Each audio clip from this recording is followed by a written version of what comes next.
30 chemo लगा, continuously chemo लगा, 21 दिन पे लगता था कीमो लगा। फिर भी मैं बोला चलो ठीक है, कीमो लग रहा है ना।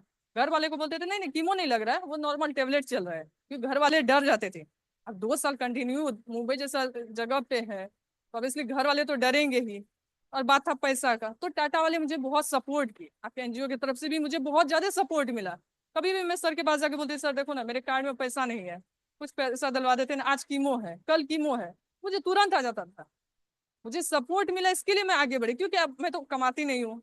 जो भी है मैं आप लोगों के सपोर्ट की वजह से मैं आज यहाँ तक पहुंची हूँ, सबसे बड़ी बात मेरे लिए है। और ये सपोर्ट के लिए मैं आज ही नहीं कहती हूँ, मैं सबके सामने में मैंने कहा है, आज मैं यदि मुंबई नहीं जाती तो मैं सफल नहीं होती। आज माँ मेरे बीच में है, जब आई थी ना, इनको आप पहचान नहीं सकते थे कि ये भी पेशेंट है, मतलब ये भी बच पाएंगे कुछ दिन तक, ये भी मैंने नहीं सोचा था, सपनों में भी नहीं। लेकिन आज हमारे बीच में इतनी खुश होकर के है, मुझे बोलते हैं राखी आज तुम्हारे वजह से ही मैं यहाँ पर आई हूँ ना। मैं बोले चलो ठीक है मम्मी, मेरे वजह से नहीं है, सबके सपोर्ट के कारण आप आई हो यहाँ पे। और सबसे बड़ी बात है क्या, उस टाइम में जब कीमो लगता था उस बीच में मैं फिर भी जाती थी एग्जाम देने के लिए अपना, मेरा ग्रेजुएशन का एग्जाम चल रहा था। मैं बोले मम्मी मैं एग्जाम दे देता हूँ, मम्मी बोले ठीक है बेटा 1 दिन का है, एग्जाम दे दो फिर आ जाना वापस। मैं जाती थी एग्जाम दे के आती थी, उसमें भी मैं अपना यूनिवर्सिटी में टॉपर भी रही हूँ, सबसे बड़ी बात है। तो अब क्या हुआ, जब इतना मैं सफल हो गई तो मेरे को लगा कि चलो ठीक है, यदि मैंने स्पोर्ट्स में नहीं गया या किसी कारणवश मैं थोड़ा सा पीछे हो गई, तो अब मैं फिर से पढ़ाई में करियर बना के और आगे बढ़ जाती हूँ। तो पढ़ाई में आज मैं पीजी में एडमिशन भी लिया मैंने। हाँ पीजी में एडमिशन लिया है, और जाके पीजी में भी एडमिशन लेने के साथ साथ मैंने बोला क्या मास कम्युनिकेशन करते हैं, दोनों चीज करते हैं, मीडिया में भी जाते हैं और इसमें भी करते हैं। तो परिवार की तरफ से अब सपोर्ट मिला। होता क्या है ना कि विषम परिस्थिति में कोई किसी का नहीं होता है, परिवार वाले हो या सगे संबंधी हो, कितने भी करीबी आदमी होंगे ना, जब दुख की घड़ी आता है ना कोई किसी का नहीं होता है। तो मुझे उस चीज का एहसास मुझे कम उम्र में, मतलब 18 से 19 साल की उम्र में मैंने इस चीज को देखा है, बहुत करीबी से देखा है। मुझे होता है ना कि मुसीबत से देख के मैं कभी नहीं घबराती, जब भी कोई मुसीबत आता है मुझे लगता है यार नॉर्मल है, कोई नहीं चल देगा, मैं कर सकती हूँ, ऐसा लगता है। एक होता है लड़की होकर के इतना संभालना या कुछ करना, मेरे लिए बहुत बड़ी बात है। इसके लिए मैं सबसे पहले जितने भी सारे सर्स हैं मैम्स हैं सभी को मैं दिल से धन्यवाद देना चाहती हूँ, क्योंकि आप लोगों की वजह से ही मैं आज यहाँ तक पहुंची हूँ। इसके लिए मैं सही में वाकई दिल से धन्यवाद देना चाहती हूँ। और मैं सर एक गुजारिश करना चाहती हूँ सभी से, कि जैसे यहाँ पे टाटा में सारा सुविधा आपने दिया है, सारी सुविधाएं हैं, मतलब टेस्ट वगैरह सब कुछ होता है, तो कुछ इस तरह से मुजफ्फरपुर में और ज्यादा डेवलप करने की जरूरत है, क्योंकि वहाँ कीमो तो लग जाता है लेकिन स्कैन वगैरह नहीं हो पाता है। और हम बिहार स्कैन वगैरह, स्कैन हाँ पेट स्कैन वगैरह नहीं हो पाता है या बायोप्सी नहीं हो पाता सही तरीके से। तो मैं चाहती हूँ और थोड़ा उसको मतलब आगे बढ़ाने की जरूरत है, क्योंकि सर वहां से यहाँ ना बहुत, और खास करके हमारे बिहार बंगाल की तरफ से बहुत ज्यादा पेशेंट होते हैं। वहाँ की पता नहीं क्या है, वहाँ के पानी में प्रॉब्लम है कि आदमी में प्रॉब्लम है, मेरे को समझ में नहीं आता है सर। तो इसके लिए आप थोड़ा सा करने का। ठीक जरूर, है, बहुत बढ़िया। Thank you sir. मुजफ्फरपुर में वो बिल्कुल सही बोल रहे हैं। मुजफ्फरपुर में अभी कीमोथेरेपी होता है, स्कैन नहीं होता है। और उसकी एक बिल्डिंग अभी जस्ट उसकी थोड़ी देर में इनॉग्रेशन होगी रेडियोथेरेपी की। तो जो नई बिल्डिंग है मोस्ट लाइकली जून जुलाई तो तो आपके आपके पास मुजफ्फरपुर में बिहार में एक फंक्शनल जो कि जहाँ पे स्कैन होंगे, रेडियोथेरेपी सारी चीज़ें होंगी, एक एवरेज जो कैंसर सेंटर होता है आपको जून में कम्प्लीटली फंक्शनल। और यहाँ पे एक डॉक्टर साहब हैं जहाँ वहाँ काम करते वहाँ पे थे डॉक्टर अमित मुजफ्फरपुर में, अभी पटना में। तो वो जब टीएमएच में थे तब उनकी पोस्टिंग वहाँ पे थी इसके लिए। तो मैं एक चीज बोलूँ, इससे बढ़िया एग्जाम्पल हो नहीं सकता है from social worker department, from NGOs, from navigation. इससे बढ़िया एग्जाम्पल हो नहीं सकता कि भाई this is the success of की नो लंग डीएमजी में जो लोग भी काम कर रहे हैं whichever way to hear from her. It's not a success of doctors. हमने तो एक टैबलेट दिया उनको जो वो ले रहे हैं, दैट इज सक्सेस इज की वो आए, हाँ, रहने का हुआ उनको, जब क्यों हुआ किसी ने किया होगा, मुझे भी नहीं पता। हम सीरियसली मुझे नहीं पता किसने किया हुआ इस टीम में से। मैं जय का नाम सुना एब्सोल्युटली, मैं तो उसका इंडिविजुअली आभारी हूँ पर्सनल लेवल पे। लंग डीएमजी आभारी है because he was alone when he started. I remember जय बीइंग बट श्योर नाउ काफी ठीक ठाक टीम बन गई, जो कि सब मिलके साथ में काम करते हैं। नीलेश करना था, उन्होंने नाम लिया था। नीलेश पे भी ध्यान पता नहीं है कि नहीं।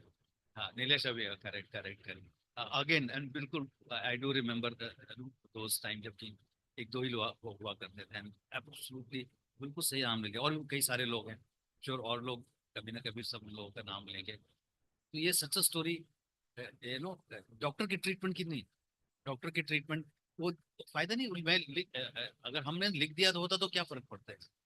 वो तो उसके मुंह में जाना चाहिए ना, उसकी वेन में जानी चाहिए दवा। वो तो सिर्फ इसलिए गई है कि समवन, किसी ने उनकी हैंड होल्डिंग की, दे इंश्योर की जो रिसोर्स अवेलेबल है इनको मिला, रहने का होना चाहिए इंतजाम। तो 2 साल एब्सोल्युटली आई कैन इमेजिन। हम एज अ केयर गिवर जाते हैं, नो, हालत खराब हो जाती है। अभी थोड़े दिन पहले की बात है, आई हैड समवन जो मुझे अराउंड 1 वीक के लिए नो कहते हॉस्पिटल में admitted, someone was there, then I had to be there. It is not easy. It's so tough to coordinate, things, and then to be a caregiver and a patient and getting things done. Absolutely wonderful. Absolutely obliged to the whole, team which works. Thank you so much. And these are the kind of story which keeps team motivated, and these kind of the story which allows us कि नहीं अभी और करने से और benefit होता है. Thank you so much for sharing the story. So what I'll do is, जैसे मैंने बोला मेरी जिम्मेदारी थी आज बेसिकली थैंक यू बोलने के लिए, and also try to stimulate, can we do a bit more, because that is what we want.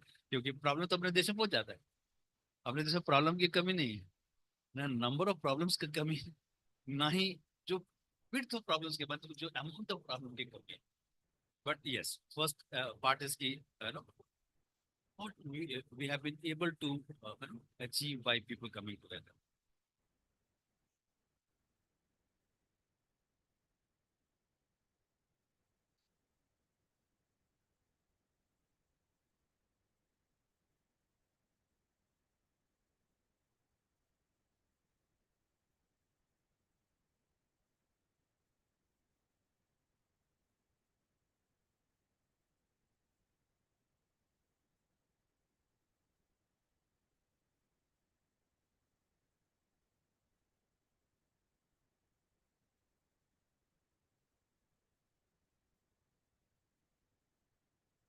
Some of the technology wise, it's like getting a chance. So from my side, to update regarding what are things has happened in last year. So one is yes, emergency help. That's why I said I wanted a slide to be there, because there's so many segments of help we get from so many people, that we forget. This is always a problem, that patient suddenly has come, has a breathlessness, and we require antibiotic. Got admitted in ICU, then it is very sudden that we require, and what we require 5,000 rupees, 10,000 rupees. And then you realize that becomes a challenge. And absolutely, we are thankful to Mother Trust, We Care Foundation, own MSW department, GJK Foundation, CPA, Utsa Foundation, Nitin Bhai, Mehul Bhai, who comes forward. And what has been told till last, that in emergency, now we get fund. Whenever, we put in the group, which Vanda madam ने एक group बनाया हुआ जिसमें कि आता है, and someone put their hands up, and some fund comes for the patient. Navigators we had added, which we had earlier, we have added some more. We got 2 from Utsa Foundation, 2 from Sanjeevani, and 1 from Kunal, which got added. Because many times we think simply tell people, you go to room number 40.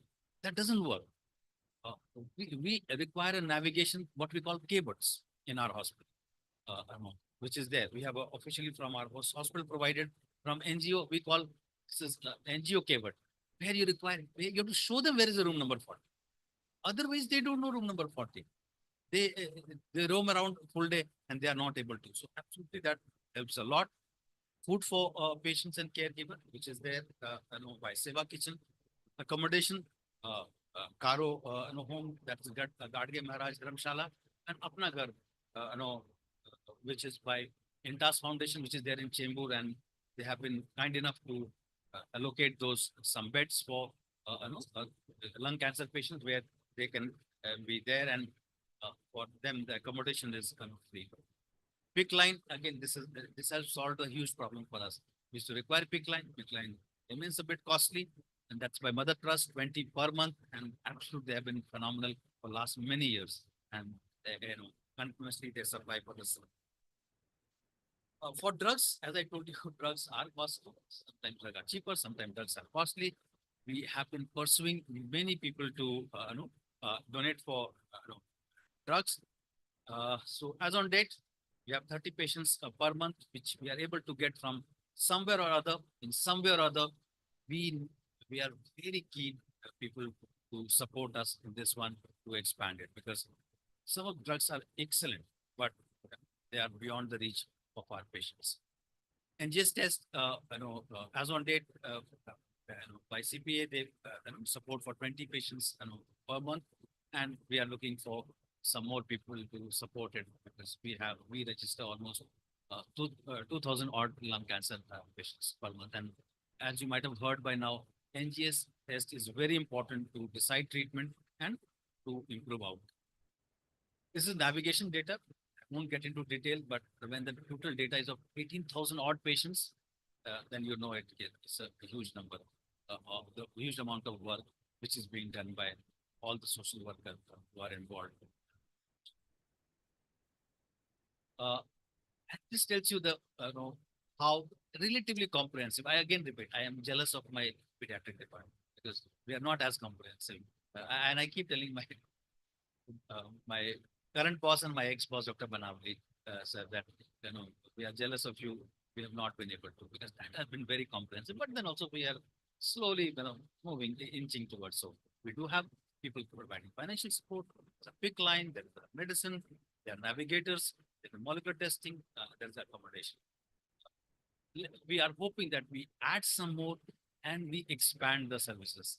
As on date, I can't say that we are able to provide this to every patient. Right? That is not. As on date, we don't have that. Especially, I wanted to mention the MSW Department of Data Hospital, Mother Trust, for support of around 1.14 CR for peak line. So remember that 20 peak line in whole year becomes this number, and this is the cost they define support. Indiana Frights wing, they support every year when we exhaust the fund. This year again they supported around 70 lakh for the patient's treatment. And there have been individual well-wisher who comes and support, and that was around 1 CR. These are individual people who provide some fund for patient. Cancer Patient Aid Association for NGS testing, and Apna Ghar Foundation for free of cost for around 276 patients in a year. And we have received fund for the TKIs. And the TKI is very important for lung cancer patients. Tablet that is a TKI, and it's very important. And we keep begging, we keep begging people to support, from Chief Minister Fund to Prime Minister Fund to individual, whoever is willing to support. And no one will know better than Madam Imatni, madam. We can think about Imatni, think about lung cancer. So same TKI, not same, similar TKI. But there that survival is 20, 25 years. Here it is 5 years. But remember that we start from 6 months. We are very keen in having those TKIs. So if we can have something like, so madam works in CML. So CML patient, no one misses, because there are effort from many people, and especially including madam here. So we are looking for someone who can provide those tablets to those patients. So as on date, we have been fortunate to have many people coming together and providing for fair number of patients. Sadbhavna Kendra Medicine, again, I need to thank them. They arrange from somewhere or other to send them to them, but we do require, because but these are very important. These resources were not there a few years back, and absolutely these resources are, I think so, every patient. You can say I'm not representative of the patients. It's just that I work in thoracic DMG, where I work with all the people, all the NGOs. absolutely patients are, they're thankful. They understand that part because they do struggle then those tablets, those quick line and stay. And when they get it, they do understand there is a group of people who are working hard to make them comfortable. Looking forward, I think so. I have said it. I need to reiterate. More navigators we look for because we do realize that initial part is very intense for patient and they have got to go multiple places. Some of the tumor, what happens, you require few tests and treatment and gets over. Unfortunately, lung cancer, you require initially also many tests and many things intervention. And those it continues unless that in between the patient is going on. And that's why navigation becomes important. Financial health, absolutely. Accommodation closer to Tata Hospital, that's what we're looking for, or near to ACT track. ACT track is going to get functional. It is already functional. We will have almost 900 beds. Can you imagine the patients which is going to be there. So again, that will be big line. If we have a good support, will be required for tablets. Is something which we every time keep requesting people, again requesting for people and support us. NGS testing, this is going to be more and more in lung cancer. This is required for almost every patient today in lung cancer. NGS testing. Usually we shouldn't be managing patients without molecular testing today. So we require that support. And we are able to do many more today because of support of people around. Clinical research, we do always put in. We know that we can make a difference in the patient's life if we have that research. And the girls who were standing, what was saying that chemotherapy plus tablet, that research did happen in TMS, and that helps patients. Raviji was there. Fortunately, we have lost him this year. He survived, and he used to be always. He understood that. He used to always say that I survived this much because of the research done. So again, we look forward for people to come forward. The Magnet.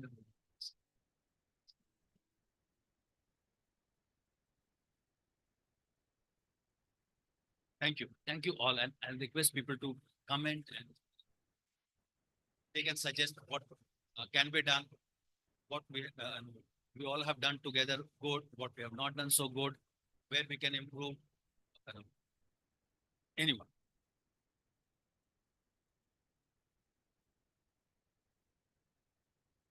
If none, then also it's okay. I think so we can have we will get many more chances to speak. So back to both of you. Thank you so much.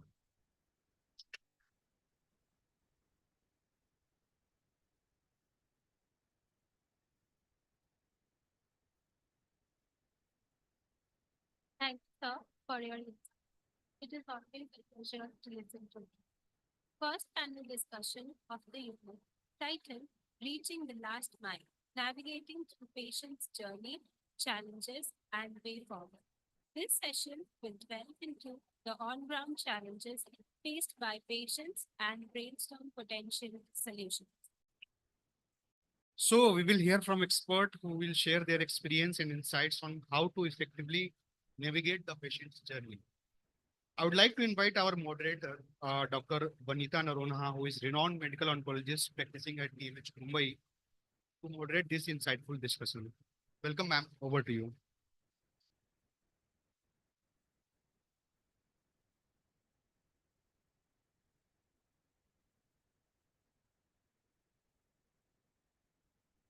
Don't have it. I thought it would be more a discussion than a panel discussion. But I invite my panelists, Dr. Amit Kumar, Dr. Ajay Singh, Mr. Kishore,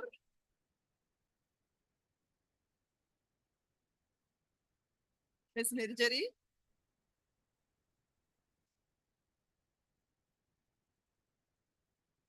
Vandana Madam, second Vandana Madam,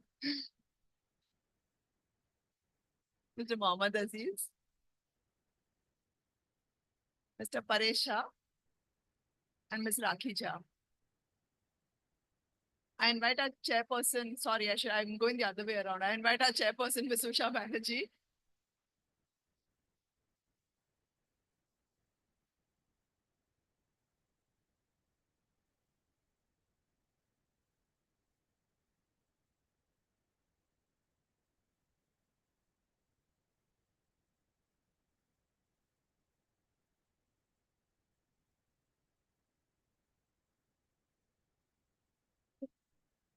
So in the next maybe 30 minutes, we'll discuss. So I think we have a nice representation of from clinicians, NGOs, social workers, patients, caregivers.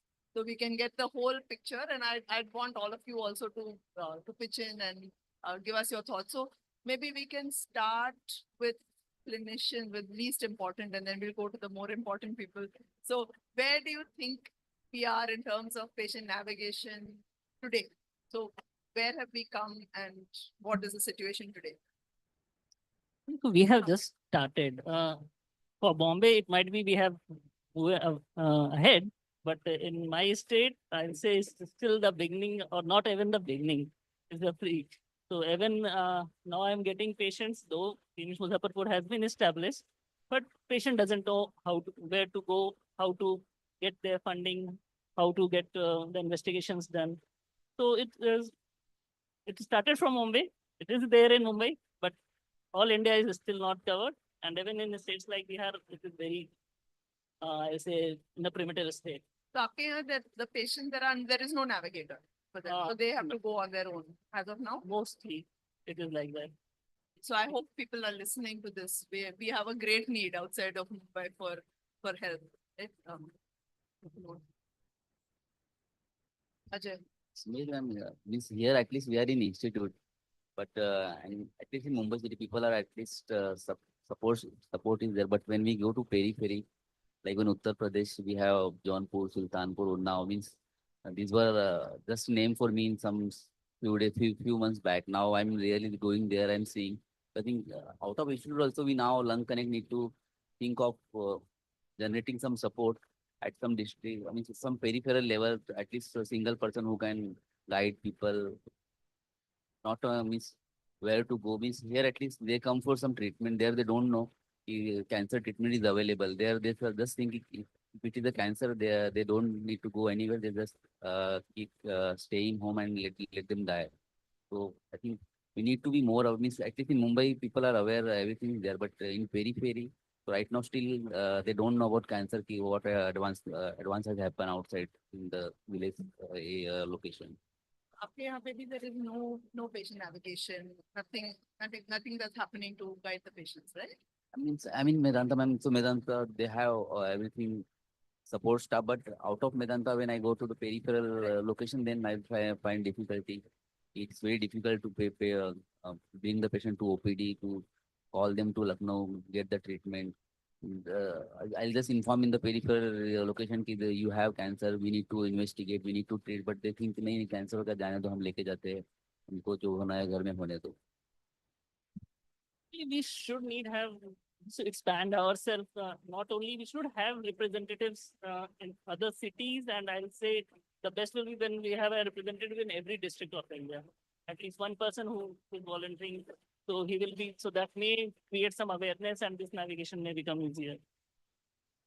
I hope everyone is Also, listening ma'am, to means this. it's not financial. We have a government financial scheme there, CM Relief Fund, MLA Fund, multiple funds are there, but it is not reaching the correct patient. So if we are able to generate some more people who can work this peripheral level, then it will be, I think, more fruitful.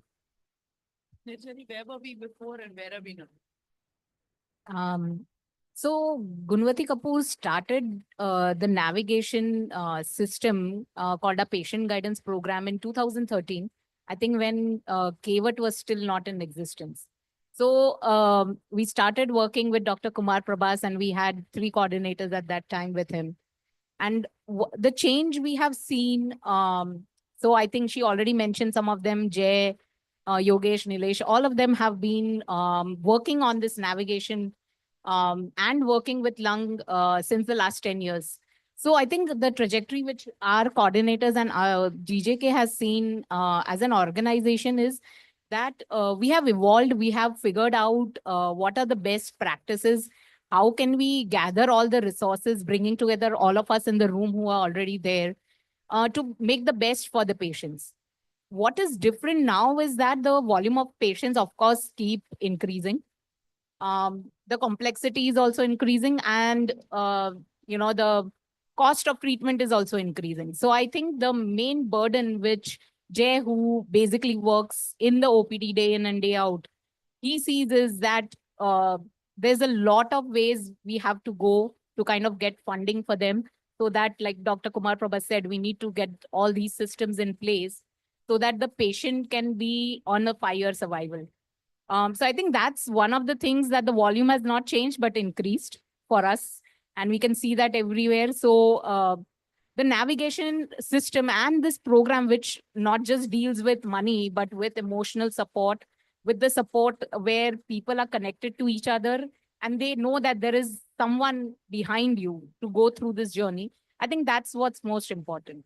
So I think the changes, we need to kind of bring in more resources and join more hands to kind of take this forward.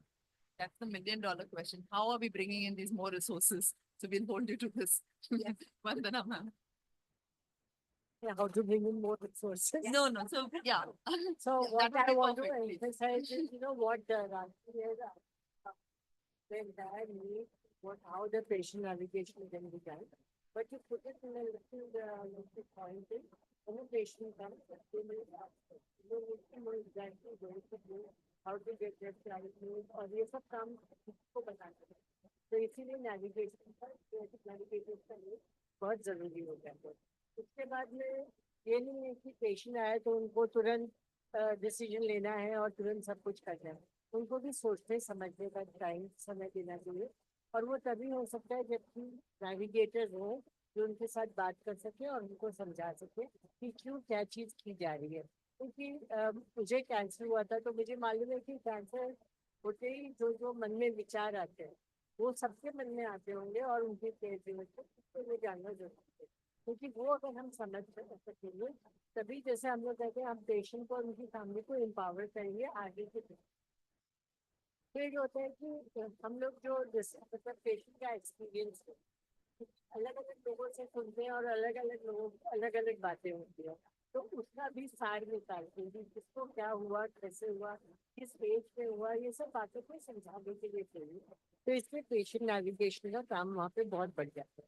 तो मुझे लगता है कि ये सब बातों की वजह से कई बार इमोशनली आदमी बहुत ज़्यादा अपसेट हो जाते हैं, क्योंकि एक तो कैंसर हो गया और जैसे इन्होंने भी बताया कि गांव में ये बता ही नहीं सकती थी कि इनकी माँ को लंग कैंसर हुआ है या उनका इलाज हो रहा है. कितनी मतलब ट्रॉमा रहा होगा इनके मन में कि ये बात ही नहीं कर पा रही है. तो अगर कोई जना है जिनके साथ ये बात कर सके, जिनसे ये अपना शेयर कर सके और जो इनको ये सब बता सके, तो it makes it really very much. Similarly, I think it also speaks to the doctors that हमारे साथ तो बातचीत हो जाती है पर डॉक्टर्स को अनफॉर्चुनेटली सिर उठा के देखने के लिए टाइम नहीं मिलता. तो पेशेंट को वो मतलब कई कोई गलती नहीं बताते, कोई ट्रीटमेंट में गलती नहीं होती है, लेकिन देखते नहीं है. तो कई बार पेशेंट्स के मन में रहता है कि हमको 2 मिनट का समय दे दीजिए जब हम आपसे आंखों में आंखें डाल के बात करते हैं. So I think that improved communication, Dr. Prabhash, is very important from the patient point of view. जो आपका फीडबैक है, पेशेंट्स का जो फीडबैक है वो जरूरी है. वो ग्रुप पे चाहे आप जैसे भी डालिए, चाहे आप एक मीटिंग करिए, की जरूरत नहीं है. टाटा में पेशेंट आते ही हैं, हर हफ्ते आते हैं, हर हफ्ते एक दिन बैठते उनका क्या प्रॉब्लम थी और ये चीजें उन्हें एकदम सही मायने में बताने की छूट होनी चाहिए. उन्हें डर नहीं होना चाहिए कि अगर उन्होंने सच बोला तो हमारे उनके इलाज में कोई तरह की प्रॉब्लम आ जाएगी. और ये भी अगर हम लोग एज नेविगेटर उनको बताते रहे कि आपको ये हक है पूछने का, बताने का, आपके साथ कोई तकलीफ हुई है तो उसके बारे में शेयर करने का. और अंत में हमको ये पेशेंट की जर्नी को एनालाइज करना है, उनको कहाँ पे ये चीजें हमें सोचनी है और उसके ऊपर हमें. तो रिसोर्सेज होने ज्यादा जरूरी नहीं है. अगर हम अपनी गलती जान सकते हो, अगर हम अपनी गलती को ठीक करने की कोशिश कर सकें तो शायद ज्यादा ठीक रहेगा और उससे हमारा यूजफुलनेस बढ़ जाएगा.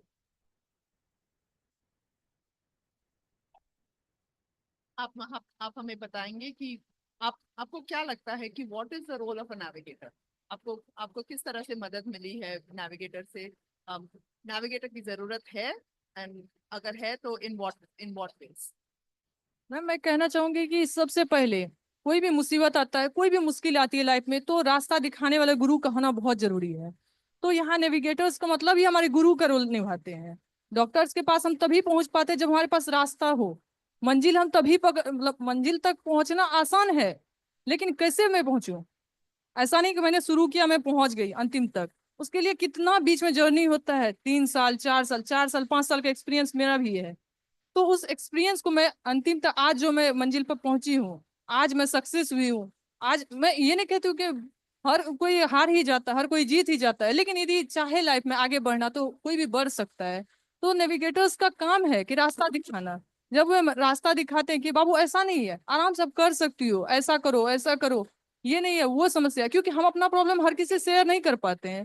तो उस कंडीशन में मैं यदि नेविगेटर्स को शेयर करती हूँ, बताती हूँ क्या मेरे साथ ये प्रॉब्लम है, तो वो मुझे दिखाते हैं रास्ता। तो एक रास्ता दिखाने का काम नेविगेटर्स का होता है। तो मैं सबसे पहले मैं दिल से धन्यवाद देना चाहती हूँ, शुक्रिया अदा करना चाहती हूँ कि आप लोग अपना फर्ज वाकई बहुत अच्छे तरीके से निभाते हैं। ऐसा उदाहरण बहुत सारे आपके टाटा के पेशेंट भी देते हैं ma'am. Thank you ma'am. About navigation. Yeah, so where were we a few years ago and where have we reached? So is this good? Is it better than before, but is it ideal? I think when we we start from TMH. I think we've come a long way. She is a shining example. Aziz Bhai will talk about it. So we've made a lot of positive changes in the right direction, but we need to do a lot more. We need to understand that patients and treatment does not happen only at TMH. India is a very, very vast country. India is a country where I would say 70 to 75% people live in rural India. So, do we have an infrastructure that can support patient navigation so that they know what to do? Like she said, they went to Delhi, they didn't know what to do. They were told you have a stage 4 disease, it's the end of the road. It's been 3 years since. It's also thanks to navigation, she knew what exactly to do. So it's still a long, long way to go, Dr. Vanita. But a couple of points that Vandana ji raised. I think at Lung Connect India, we are doing that. We have patients not only from TMH, we have patients from Pan India. And we give them a platform which is not monitored.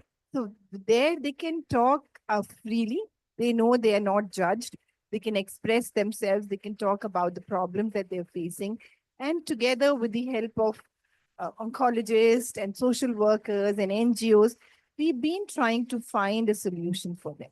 So, yes, it's been a year of good achievements, but we still need a lot of more hard work in strengthening patient advocacy, and through advocacy, empowering more people with lived experience to be navigators.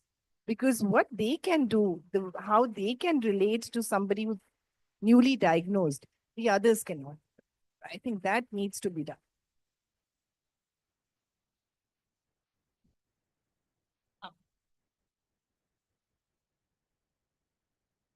तो आप बता देंगे कि जब आपकी diagnosis हुई थी, आपका ट्रीटमेंट चल रहा था, तो आपको नेविगेटर से आपसे मुलाकात हुई थी, आपको कुछ हेल्प मिला था, तो आप बता सकते हैं कि आपको जरूरत पड़ी नेविगेशन की? हाँ, जरूरत तो पड़ी।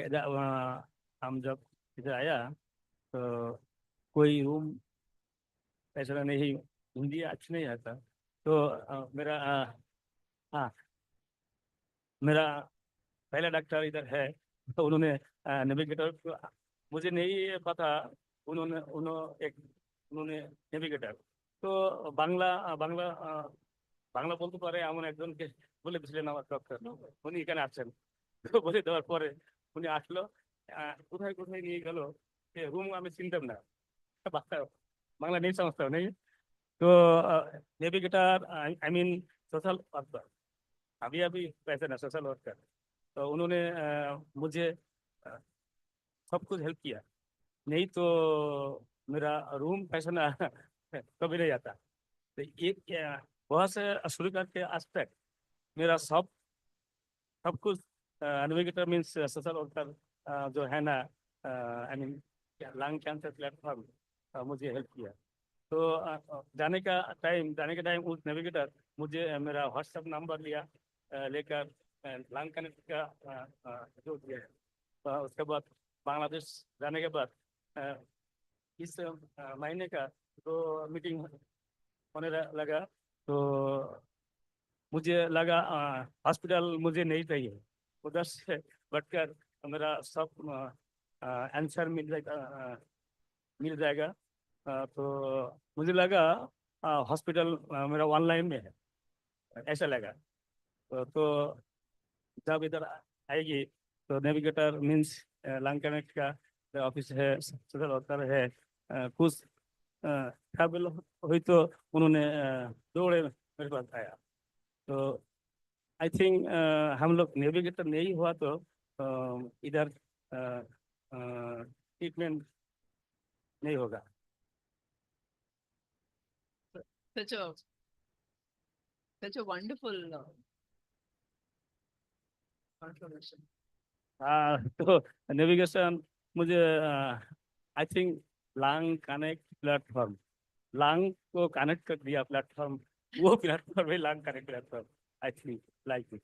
This is a wonderful validation. I think both it's a wonderful validation of the role of navigators. हाँ, तो नेविगेशन को मुझे कुछ बोलना नहीं आता, थैंक्स नहीं है,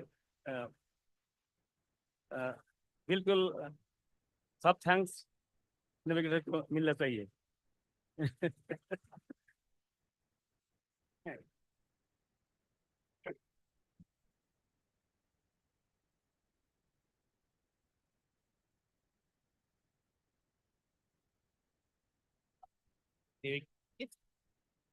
थोड़ा मेरा आवाज बराबर नहीं है।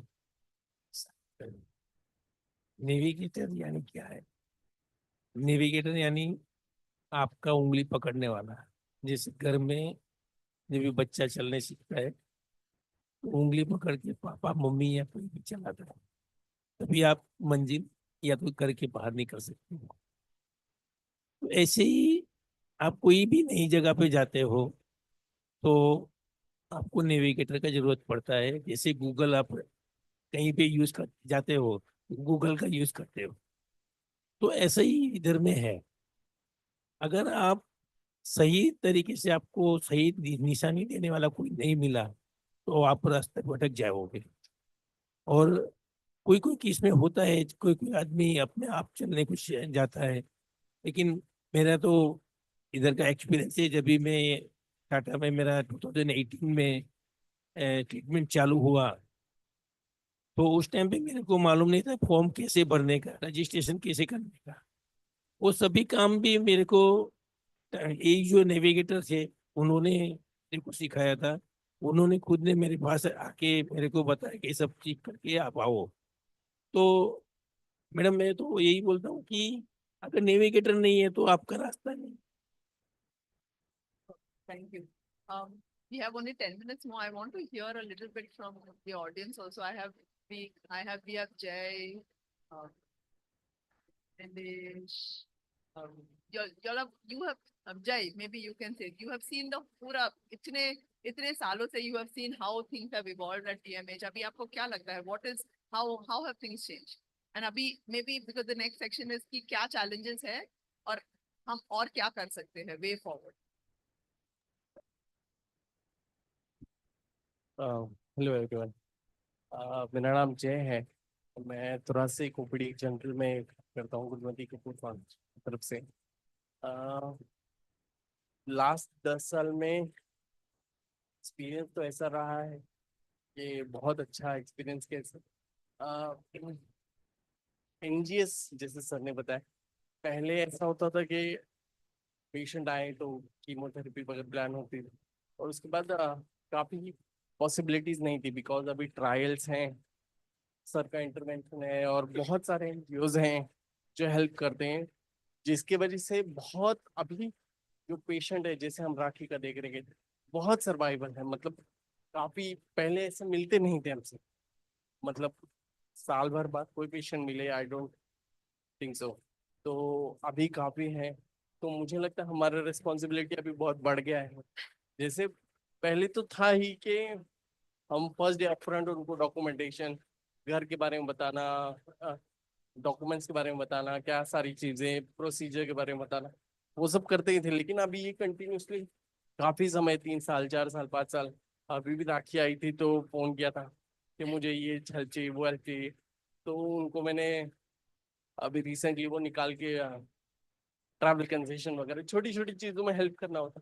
So basically navigation is a very vital part, जो कि मुझे लगता है हर हॉस्पिटल में, मुंबई के बाहर भी हम लकी हैं कि यहाँ पे गुरुमती जैसे फाउंडेशन है जो हमको जॉब देते हैं, जिनके वजह से हम कर पाते हैं। लेकिन मुझे लगता है कि बाकी हॉस्पिटल्स में भी ये होना चाहिए, जैसे बिहार में है, यूपी में है, बहुत जगह है, तो वो होना चाहिए ऐसा लगता है। तो और हमारा रिस्पॉन्सिबिलिटी काम बढ़ते जा रहा है और बढ़ते जाएगा। और किसी को कुछ बोलना है रिंका, देश, रतन? हाँ, इस वेलु मैडम देखो, मेन इम्पोर्टेंट थिंग्स है हॉस्पिटल का फाइनेंशियल बहुत इंपॉर्टेंट होती है। अपना हॉस्पिटल टाटा मेमोरियल हॉस्पिटल का जो सोशल वर्कर लोग है, they are full support for child patient के लिए बहुत सपोर्ट करते हैं। हाँ हाँ, see the supporting more supporting from the MSW department, for particularly for thoracic child patients. They are making for the financial plus for the NC category. They are making most of the patients, most 50% of patients are making the NC category. NC category, they are getting the more benefit for the blood investigation, scan and everything, benefit. Second, we need to volunteer. We should move face to face. Nobody is not going. People they are not taking. We must take the patient for take the patient door to door. Into the that's only the worry. We are sitting one place, admission is not a good thing. Everybody can just they are only talking. We want to work, field work. Take the patient here to senior citizen part, more senior citizen patient, more patient. Patient is very serious. We should surrounding the OPD, we should look the patient. Not only sitting in one place, we look the patient, doctors are saying, no. You see the also place surrounding, we want to look our patient sitting in that place, who is the patient is serious, who is the big patient suffering more, which is a trolley, wheelchair, we advise the doctor, take the patient first for the patient. So the winning education is necessary, but first we implement more. Financially also they're getting the more support. Second thing, accommodation also. So like Intact Foundation, Faro Foundation, even our hospital. Kavita Madam also, the problem for us, Kavita Madam getting the 70 rooms. But we need at least 10 rooms for us, right patient purpose. The patient getting the chemo for 21 days. Afterwards, they're going to footpath only. They are not having the accommodation. 30 days, they're making the tracks. Days they're getting only 30 days. After 30 days, they are not getting the patient, they will go poor patients. West Bengal patients are all are poor. Nobody having the money. So people going to last for the footpath only. So we try to solve the problem. At least Kavita Madam must be give at least five rooms for the child patient purpose. At least we keep at continue increase then discharge the patient. We are not getting any place. We request so many places. There nobody wants to support. There are only 30 days, 30 days. Now somebody will support now. And second thing, NGS. So NGS, madam, NGS, they are having the cost for 20,000, 30,000. Most of the patients not eligible to pay the money. That people are also suffering more. So somebody can the financial help is better for us. Okay, thank you. Thank you. So last few minutes, I'll ask each of you. We'll combine the last 嗰 part. 隻 So 得唔得啊？我唔 challenge, 飲呢啲得唔 so 得 we 啊？ can start with from financial, accommodation, whatever, getting paperwork for getting them the support that they need. So whatever challenges you see today, and maybe some concrete suggestions on how to improve the way I forward. think so. Funding is the issue. Every state government and central government is now providing funding, but the patients are not getting. So channelizing this from the diagnosis to arrange the funding and keeping exact patients. Most patients are 我 now 嗰樽咧， so poor, they are in BPL, they are getting Ayushman. So 唉， we can send them to just navigate them to the center. Obviously, I'll tell you, TMH is one center, but there are many 喺嗰 centers 度 where 啊！ cancer is being treated. So 你 the 幫我 patient 斟 has 少 to 少，我 be 一出嚟佢又 close 喊 to 噶， their home where they don't have to stay outside also. They 會 can 唔 just 會 take, 㗎？ might be 得 maybe around 100 有 people 啊 from 得， their home, that center might be. So there are many 我要一 centers 路 now. 飲，跟 So 住 we 喺度 have to Oxford 咁 build 樣 up, I think so, a list of all these kind of centers, include them, and the local funding is too much. So Ayushman, CM fund, we have to, for the initial treatment of near 6 months can easily be covered from those money. So we have now have to think more holistically about these things and to include the local, I 睇 think 唔到 so, 啊！我 funding 未 and 開， other local people 等緊啊，未 involved. 未出 Rather 場。 than just centralizing it to Mumbai, it is now the time we have to decentralize. That is your job. Now we are trying in Mumbai and Yeah. you, So I'm doing that, I but know. still we have to do. absolutely, absolutely. You are a champion in Ajay. Same for me, ma'am. Means we are just thinking of TMH and here the resources are very less and patients are very high. And I mean, most of these patients are from peripheral only. So in our time, we need to think of make a partnership with some other centers where all these government facilities are available and making patient understand they should take their treatment at local place only so that here also patient will be comfortable. Means whatever who are staying here, they will be comfortable and those patients who are from outside, they will take their treatment at local part. So I think one of the major challenges is the time gaps. So in addition to what Jay was saying, there's a lot of time lapse between when the finances come in different schemes. So I think one of the things if we can do at an advocacy level, Dr. Kumar and the entire TMH team to facilitate some of that coming at a particular time or making it a little easier for the patient to access all these finances which are in place. I think that would be one thing. And of course, the second thing would be working with the patients in a more, like the volume being more. So we definitely need more supporters in terms of more navigators on ground also. But I think someone to understand where the gaps are and fill that gap, not just have navigators doing the same work. So I think that also is an important thing.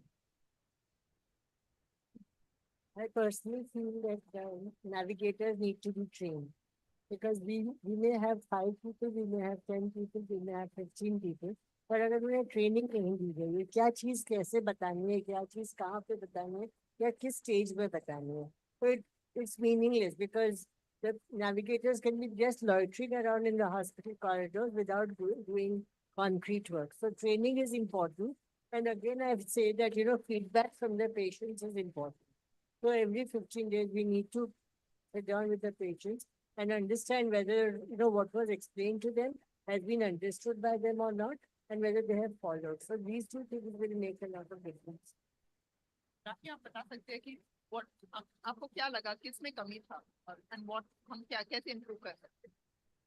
Ma'am यहाँ पे मुंबई में Tata memorial hospital में तो मुझे ऐसा कोई कमी दिखने को नहीं मिला, लेकिन मैं चाहती हूँ कि इसके अलावा अदर स्टेट में इसको और बढ़ावा दिया जाए ताकि वहाँ के ग्रामीण एरिया के हमारे जो भी पेशेंट है वो यहाँ तक नहीं पहुँच पाते हैं ना, तो उनको वहाँ पर सुविधा मिले और जब उनको मतलब समझाने वाले और ज्यादा अच्छे से मिले तो सही रहेगा। बाकी फाइनेंशियल कंडीशन की बात हुई तो फाइनेंशियल कंडीशन में हमारे पास बहुत सारे ऑप्शंस भी हैं। एक हमारे एनजीओ की तरफ से भी बहुत ज्यादा हेल्प मिलता है, बस मुझे जानकारी होना चाहिए। दूसरा ये है कि आयुष्मान कार्ड वो भी हमें 5 लाख तक मुफ्त इलाज देती है। तीसरा है सीएम फंड, चौथा है पीएम फंड। तो फाइनेंशियल कंडीशन में लोग पीछे नहीं हट सकते हैं, उसका हम एक कारण नहीं बता सकते हैं, लेकिन बाकी और रास्ता दिखाने का काम नेविगेटर्स का है, तो और थोड़ा सा उनको बताने की जरूरत है। तो मतलब अदर स्टेट में उनको दिया जाना चाहिए तो सही रहेगा ma'am. Vandana, what kind of challenges do you think? And do you have any other suggestions? Can we use AI? Can we use patient reported, some prompts? Any thoughts? I think the use of AI would be very, very helpful, but we need people to come up and offer it to us. So that is a big challenge. So, and also I talk from Lung Connect, the perspective. I know, our navigators are doing some excellent work. We need to replicate this model, Dr. And for that, we need somebody to incentivize our navigators. So we should not forget that only pure voluntary work is not possible for everyone. And we need to train navigators, incentivize them, and also we have to foster collaboration also with the other hospitals so that the navigators can be placed in those hospitals, and then more people can get connected to platform like Lung Connect.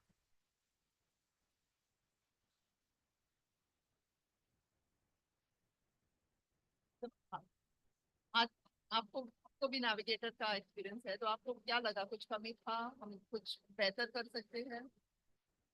मुझे लगा navigator को person और ज्यादा हो सकते तो अच्छा होगा। More navigators. एनफ नहीं है, एनफ नहीं है इतना। We need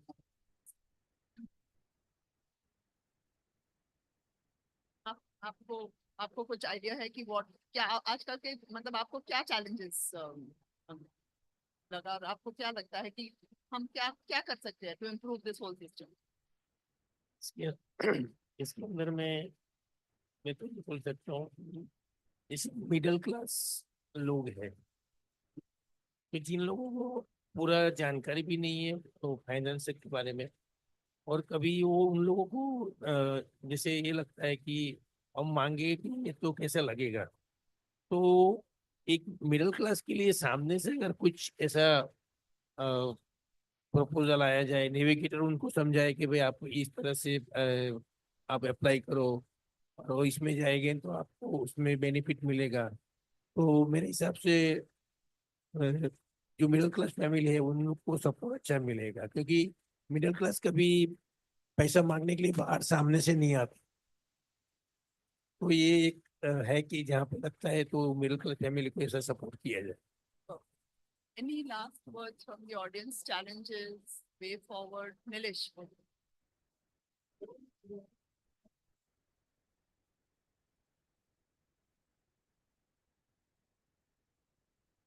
काफी अच्छा एक्सपीरियंस है हमारा इस थ्रू आउट द 10 साल की जर्नी में, लंग कैंसर में, हेड एंड नेक कैंसर में जो हम लोग बेसिकली काम करते हैं।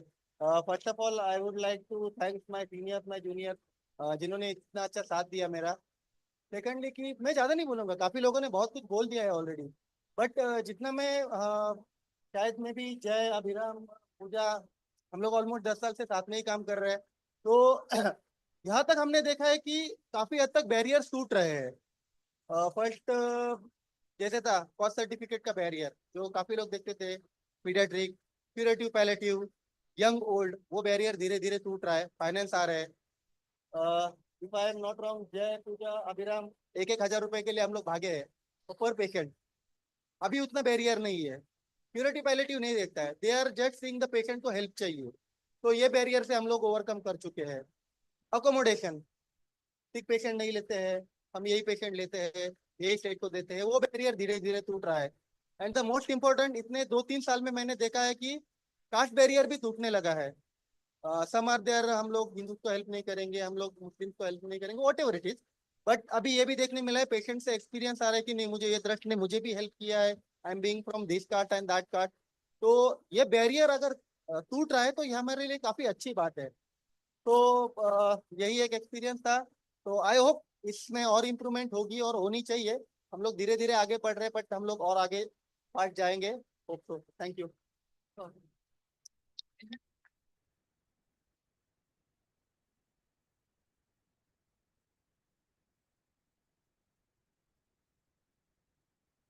मुझे लगा सब नेविगेटर को वेरियस काइंड ऑफ लैंग्वेज जानना पड़ेगा ना, नहीं तो sorry.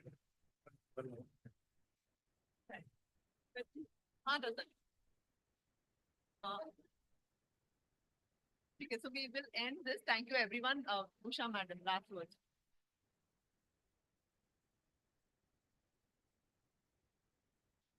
I think the question always comes up to communication.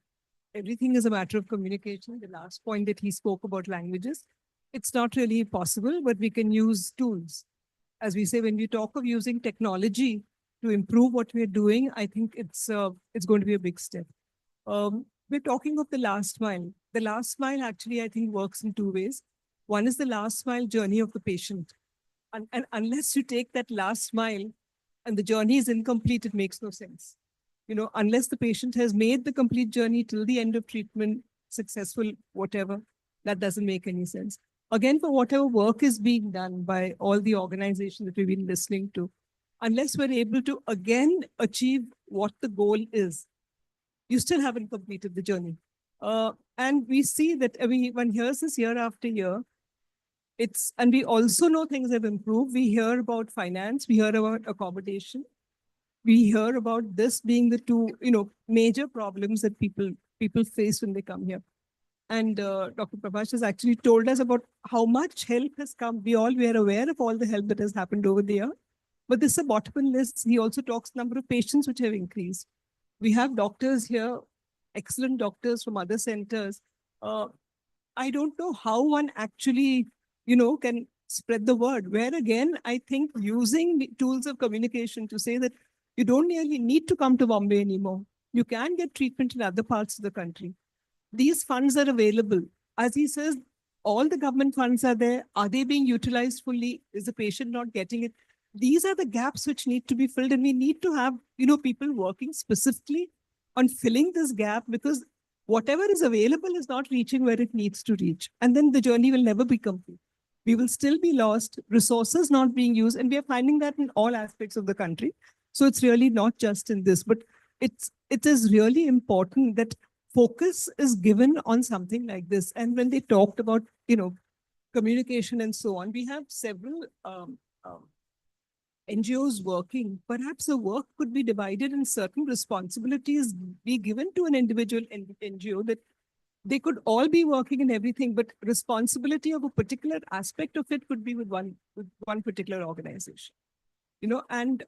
And again, we talked of using AI, and I think I don't know to what extent it is actually happening, that when the patient comes in and they're connected to Lung Connect, or they can, or they get a message saying, yes, you are registered at this laboratory, and this is the steps that you have to take. These are the people who will help you. So do they receive phone numbers of the people who are working to help them? I mean, how do they really connect? We've heard a couple of contradictory things about the navigators. Some say they're loitering around, some say they're very easily available, but maybe we're not being used to the fullest of potential. Maybe again, communication, get the people together. And as Vandana rightly suggested, there should be a meeting, and there should be a meeting of people who are working in the field as the auxiliary force, not necessarily with the doctors, to see how is it that we can improve. The enemy here is cancer. I mean, everybody is working for the same cause. And I think it's really important that, that the team is built between organizations. Maybe somebody could just focus on finding out how government schemes are available. Maybe their work could be done that, see, wherever you know of a patient, connect them with Lung Connect, who will connect them to the nearest hospital. They do not really have to. Lung Connect, since the reach is so wide for what we hear in social media, there should be a way of, what do I say? Monetizing is not the word. I mean, taking advantage of that and seeing that thing. Rakhi talks to the support she's received. Hey, Rakhi, आप वापस जाके आपको ये काम करना चाहिए. आपके गांव में आपको शुरू करना. देखिए, जब शुरू होता है ना, जहां जरूरत है वहां से शुरू होता है. This should happen. This should start. Sorry, it doesn't work that way. I have the need. I need to do it. I find people who have the need. I should be able to work. यहाँ होना चाहिए. मैं घर में बैठ के मैं देखती हूँ, हाँ अभी बहुत अच्छा है मेरे गांव में. It's not going to work. पहले कदम आप ले लो ना. Okay. So thank you, everyone. Thank you so much, Usha ma'am, Vanita ma'am, and all the panelists for the enlightening discussion. Thank you. So moving forward, we are having our next panel discussion is on learning from global best practices. So in this session, we will explore how the world has evolved in the lung cancer domain and what we can look forward to. Our panelists will share successful strategies and practices from around the world that have made a significant impact. I am pleased to invite our moderator, Mr. Prabhat Sinha, Director, Private, Public and Government Affairs, Boidinger Ingelheim Private Limited, to moderate the session. Prabhatji, over to you.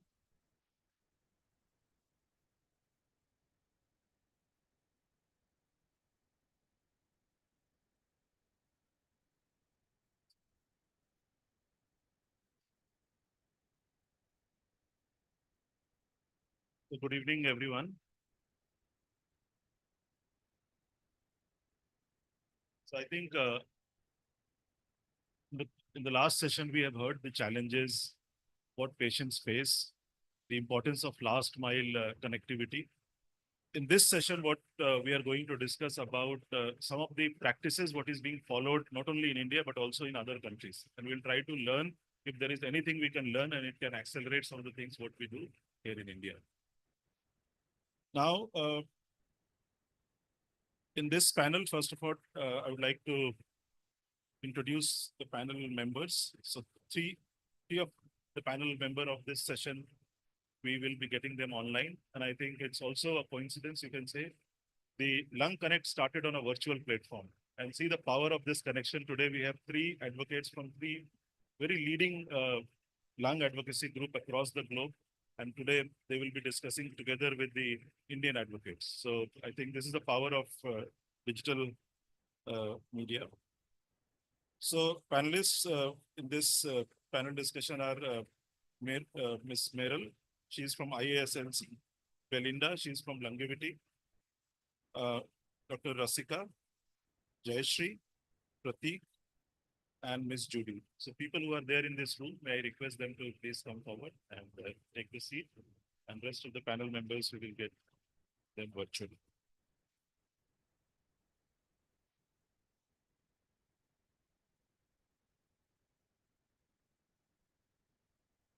Good. So see, basically in this panel, we have a lot of experience from the UK, US, global other countries, and also from India. And what we are going to discuss basically a framework. What I'll be using is research, report, and advocate. A lot of time we discussed, there are smaller issues that we are grappling with, but is there any way something can also be done at advocacy level so that these issues can also be sorted out at a big scale? And that's how we will learn some of the practices from the fellow panel members. So before, so I'll start first with Meral. I'll go to you, and because you have some real good examples from Brazil, India, and what you talked about, how patients are also part of research, because sometimes evidence is very important. When we talk about challenges, do we have evidence to talk about, how big is the challenge? And somewhere these numbers are extremely, extremely critical. What Meryl is going to talk about, that how they have successfully involved patients and caregivers while they have started building these data number to advocate further. So over to you, Meryl. Yes, thank you. First of all, I'd like to say that I'm inspired I'm not by. getting your audio. Oh, Yeah. Can you speak now? yeah. Yeah. Yeah, now you're yeah, audible. okay. First I'd like to say I'm inspired by the last session about the patient pathway. And I'm so inspired that I think that we should do some kind of a research program on a global level to help the patient navigation, because every country that I know is busy with patient navigation, and maybe we can bring together the best practices over the world and we can combine them so that there's a kind of a way for other patient navigators to work that way. What we do with the research is that patients are driving research. We do it in my own country, but also on a global level, because if we don't take action, some forms of lung cancer are not being researched. What we do know is that we have in the Netherlands, we have a palliative care program. It's a longitudinal research program, because what we do know is that only 1% of all the research budget is being used for palliative care research. It's all going to clinical research, etc. So what we need is more, down to earth. What do patients really need in the physical needs, in the social needs, in the spiritual needs, in the psychological needs, so that, but also talking about the end of life. And what we trying to do is to inform all the citizens about palliative care, about what it is really necessary to keep in mind that there is palliative care and there is some central coordinator who can help you, but we don't know that. So yeah. Thank you, Meryl. I think you talked about the power of research, and I think this is one area where a lot has to be done when it comes to documenting the issues, challenges, quantifying them, and putting it forward for a policy change or advocacy to bring better services for the patients. Now, I'll move to Judy, who is from Aspire. And Judy, if I can ask you, you have a lot of experience about producing policy papers for a lot of advocacy as a country advocacy plan, the cancer plan as such. So if you share some light from that. Hi, thank you for having me. So just a little bit of background about the work that we are doing at Aspire. So we were launched in early this year, and our flagship white paper has looked at about 10 health systems in Asia Pacific, where we look at it in a very well-rounded and robust research, as well as speaking with experts and clinicians, and also a lot of patient groups within each of the health systems that we looked at. India was one of the health systems that we studied because specifically of the burden of lung cancer in the country. So there has been a couple of findings, as well as something that stood out as strengths and gaps in India that we found.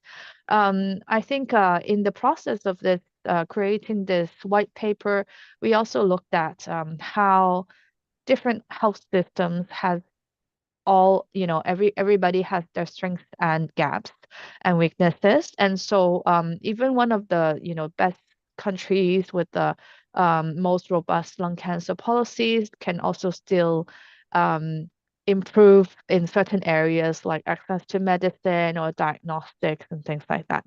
So what we did look at was how we can use this result of our white paper as a jumping off point to work on different policies and different health systems. And so we are using this white paper to engage policymakers in all of the different countries that we are focusing on, and using that as a kind of a speaking piece to lead into, better policies. And specifically for India, we did find that there were lots of strengths, particularly in the preventive area for lung cancer. We found that there were very strong policies that addressed tobacco control, the environmental and air pollution, in reductions of that, as well as reductions of occupational hazard. And this is quite unique actually, because a lot of health systems that we look at didn't really have occupational health hazard reduction. And also pretty strong policies in the control of e-cigarettes as well. So that's really great, actually. And also great collaboration between civil society, such as Lung Connect India, and also Lung Care Foundation with the local population. Some gaps that we did find was that although there is a national cancer policy, there is a lack of a lung cancer specific policy, national policy involved. And so there is actually a lack of a definition or goals, as well as targets, um, and also the budget and monitoring, which is related to lung cancer national policy. And we find that this is quite important in the in different countries to have, because lung cancer is a very not only is it is a huge burden in terms of mortality and incident rates, but also because of the unique landscape of lung cancer, as opposed to different cancers, and also as opposed to different diseases. So we do think that, pursuing a lung cancer national policy is going to be a great idea going forward for India. And also some of the gaps that we have also found was different aspects in terms of diagnostics as well as the post diagnostics referral pathway, and also different guidelines that are related to screening, and also diagnostics is something that we can also work on in the future. And so that's really kind of a summary of what we have been looking at in terms of the India's policies and health system in terms of lung cancer. So from then on, I think from next year, we have some initiatives that will be focusing on India, and it will probably consist of engagement with local stakeholders and also policymakers to bring these issues or gaps forward, and to help the local partners to reach out to the policymakers and also advance the lung cancer policy. Thanks very much. Thank you, Juby. And I think it's good that in the APAC report, you have included India as a separate country health system issues. And I think, Sanjeevji, we have that report, and if it can also be shared with everybody, I don't know if all of you have, any one of you have seen that report. It's a very comprehensive report with a very specific section of India when it comes to lung cancer health challenges. So we'll share that. Yeah, the report and also the we have a country scorecards is also is live on our website. So yes, it would be very great if we could also share this with the audience and to help bring forward the lung cancer issues. Thank you. Thank you for your comment. And now I'll move to Belinda. Belinda is from Activity, UK, and very actively working. They have also done a lot of work when it comes to even supporting some of the research work when it comes to lung cancer. So over to you, Belinda. What would be some one or two good practices that you would like to share with this audience here? Thank you. Thank you for having me today. So yes, I'm at Longevity and part of the Patient Focused Research Center. And we're trying to sort of bridge the patient voice with healthcare professionals. And so I really wanted to talk about two initiatives that we have going. At first, we have a lived experience survey running. And while it's technically open to anyone in the world, it is only available in English on the site that we at Longevity maintain. But to overcome this and really think about how do we connect with other countries outside of the United States, we have set up some partnerships with Brazil and specifically India to translate the survey and have local champions and clinics on the ground helping us collect data. And so we've connected with Lung Connect and we're just starting the process. We're a bit further along with Brazil. We have a contract set up there and they're about to enroll their first participants in the survey. And we found by working with advocates that are on the ground in these countries, we're able to look at the surveys before we have them translated. But the nice thing is we have some data harmonization because we have some of the questions that are identical between the English version that we're doing through Longevity and then the local versions where it's just been translated directly into the local language.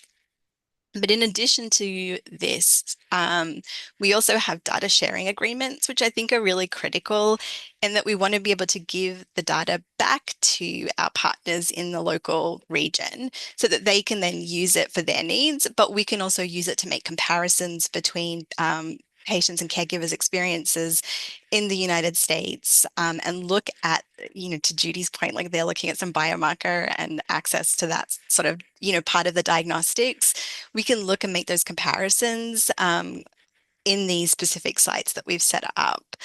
And the other thing I wanted to mention is a program that we piloted this year, which is focused on engagement with patients in research, which is a bit like the need to have people that was mentioned in the last session, have navigators with lived experience. This is aimed at researchers with lived experience. So we trialed a program which we called Citizen Science, where people living with lung cancer actually joined our research team. So they jumped on calls with us once a week. They got hands-on experience discussing research questions.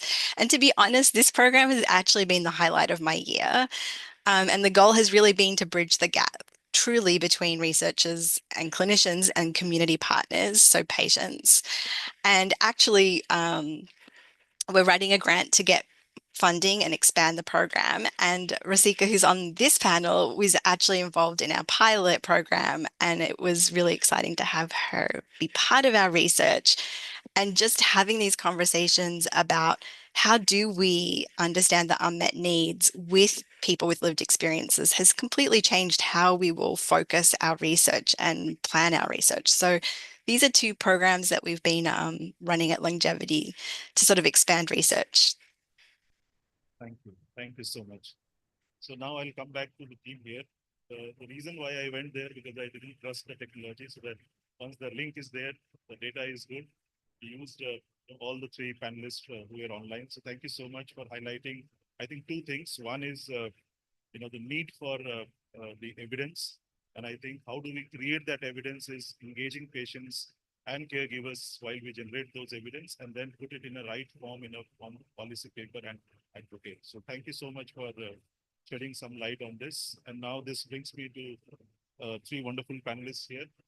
So I'll move to Prateek, to you. Though we all miss Raviji. Last year, I remember he was part of the similar panel and he talked a lot of stories, a lot of examples of good practices that he was being part of. So, so over to you if you want to highlight some of the things what you have heard from Raviji or what you have experienced. So.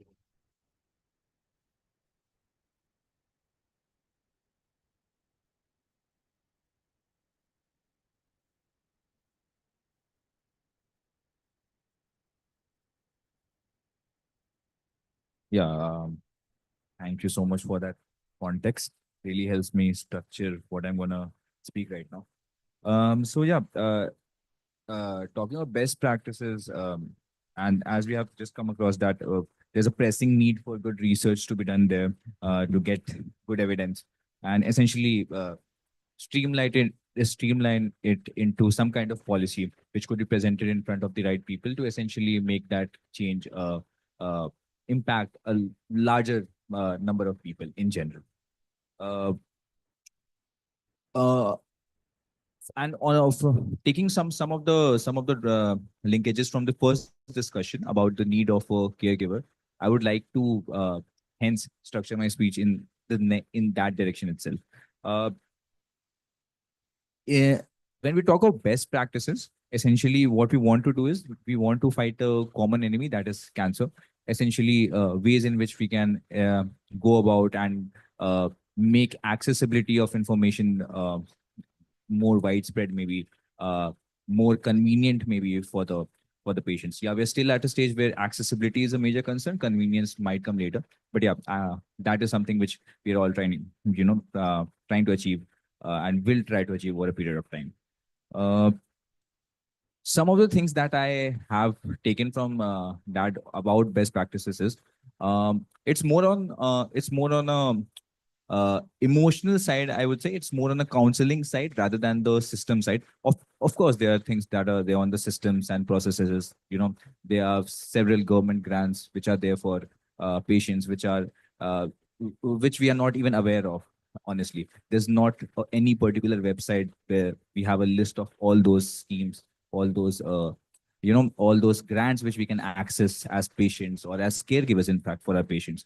There's no one place where we get information for all of these things. That is definitely one thing which we should tackle like ASAP, because I don't see any reason why it is not there. But coming to the main thing, which is the emotional aspect of it, that how do we go about counseling someone who is going through a problem like this, right? One thing which he notably mentioned throughout was uh, not to restrict patients from going ahead and exhibiting something, right? They're already in a very vulnerable situation, right? They're already underconfident, because imagine not having a hand someday, right? You are not confident about throwing a ball now. Yeah, you can obviously use your other hand and do stuff, but people will come and say, don't throw a ball, sit at home, don't enjoy life, just embrace cancer and just sit at home, right? That is exactly what we are not supposed to do. Okay. So the idea is to essentially encourage patients, encourage them to do what they want to do, even if it seems far-fetched or a tall ask to us. Let's say, let's say we know that after a chemotherapy, the concerned person might face some side effects, might face some kind of fever, some kinds of rashes, some kinds of you know, in a, also emotional toll after that, after the chemo process, right? But the patient wants to go ahead and travel and do certain things, right? He wants to just go ahead and do something physical, which is not generally advised by, let's say, medical professionals or not medical professional in general, the people around you, right? It's very important to encourage them at this point to go ahead and do things that they want to do, because this essentially builds up their morale and confidence, which essentially helps in developing an attitude which is very essential for uh, surviving this calamity, is what I'm trying to come at.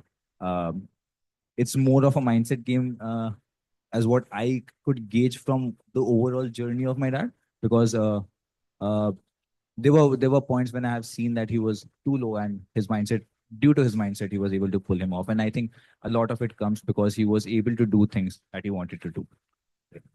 So yeah. Thank you.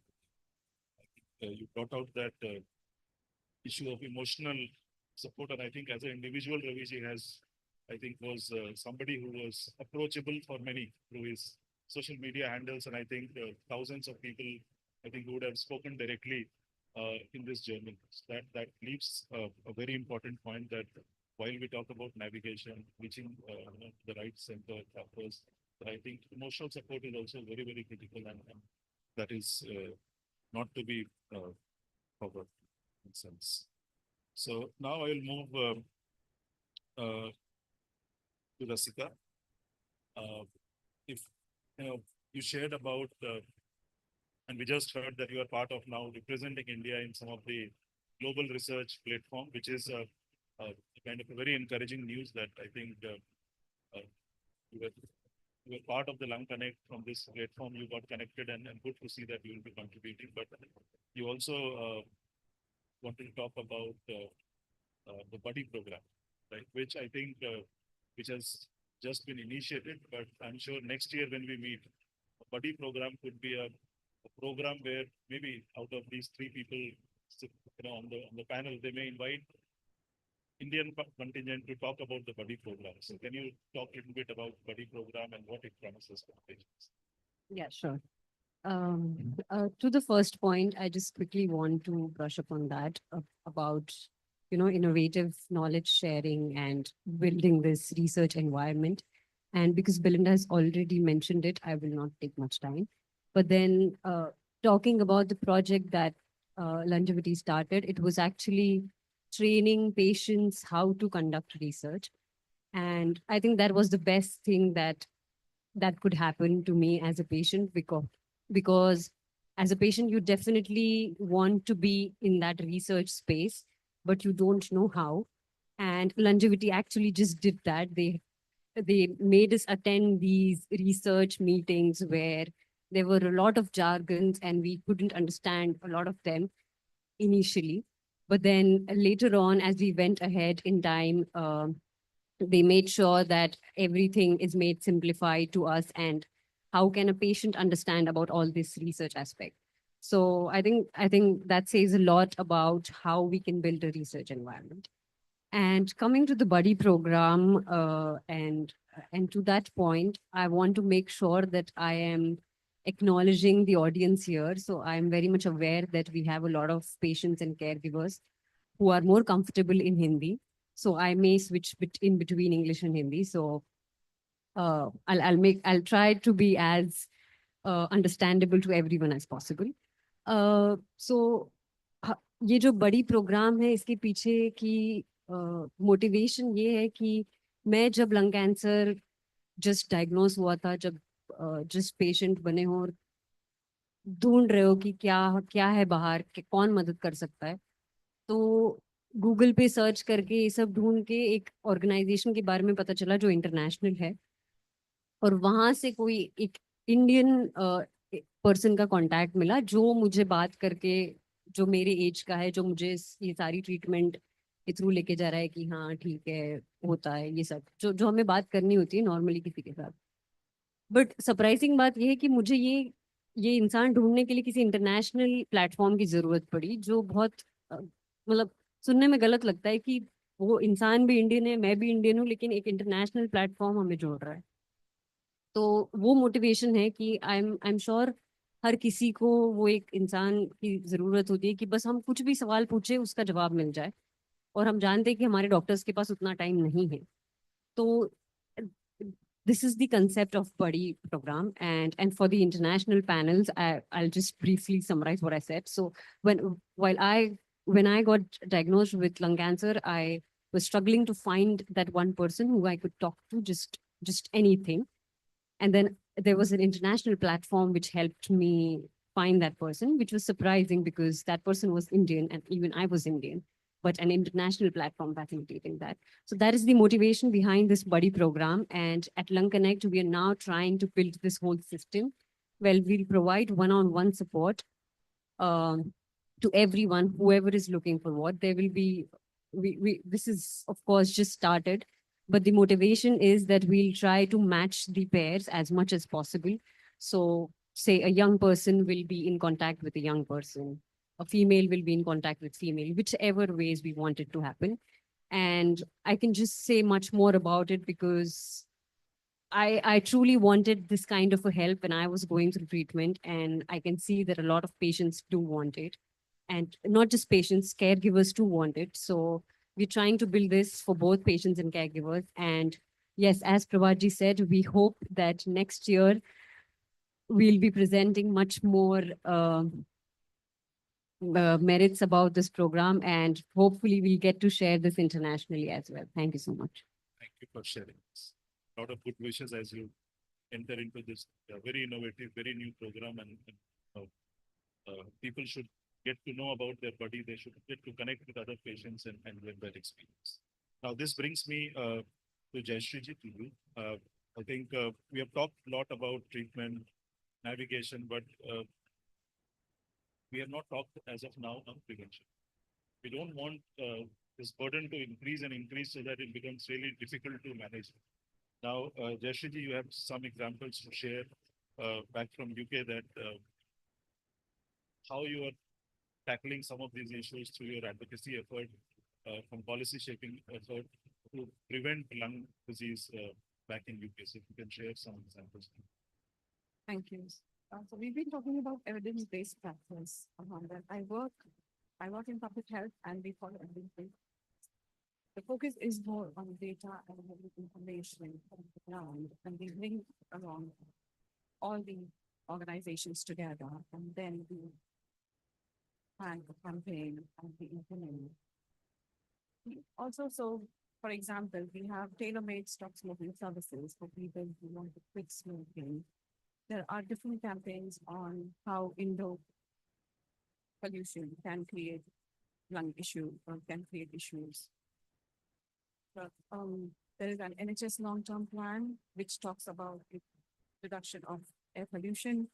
We have health in all policies. The current government of UK, the Prime Minister, is quite active and very focused and is very keen on having prevention as the main key in all their policies, and is promoting health in all policies and focusing on how we can prevent various conditions, including lung cancer. Now, before I go for a second round, I think if you have any questions to the audience from the practices, what you heard from them, if you have any burning question which you want a little bit more clarification, please feel free to ask.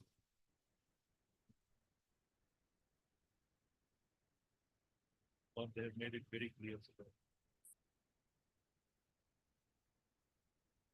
Any questions? Okay. Yes.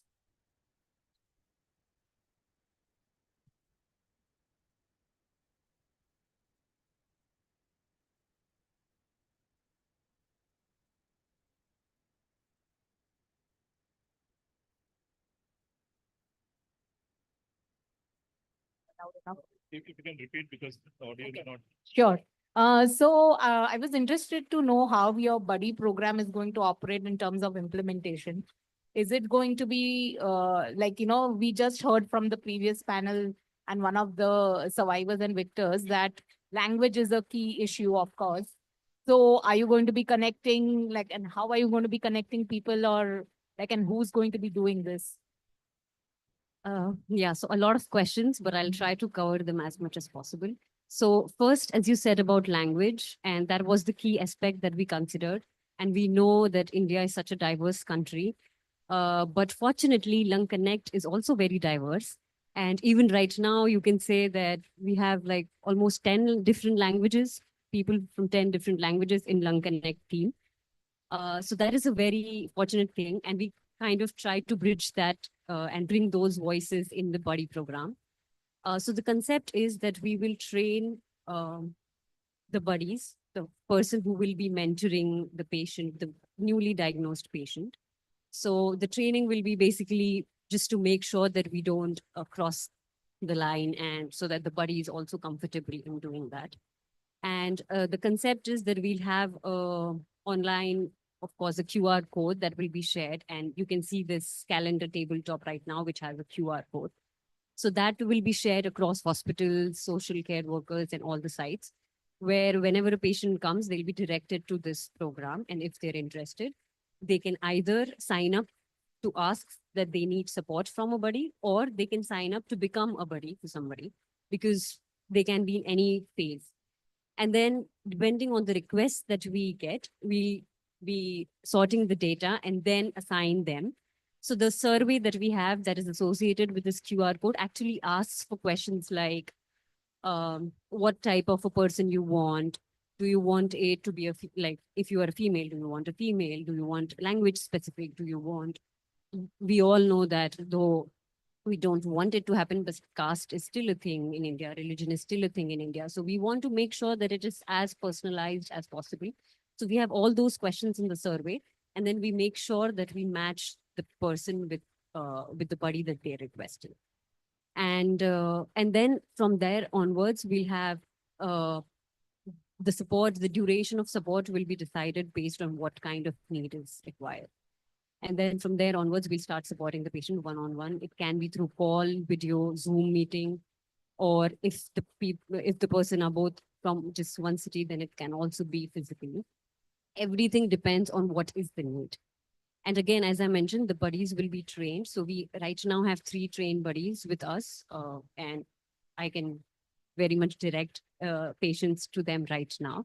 But we're hoping that more people will connect with us through this publicity that we're trying to do, so that we can get more people who are on the buddy side of it to help others. I hope that answers all the questions.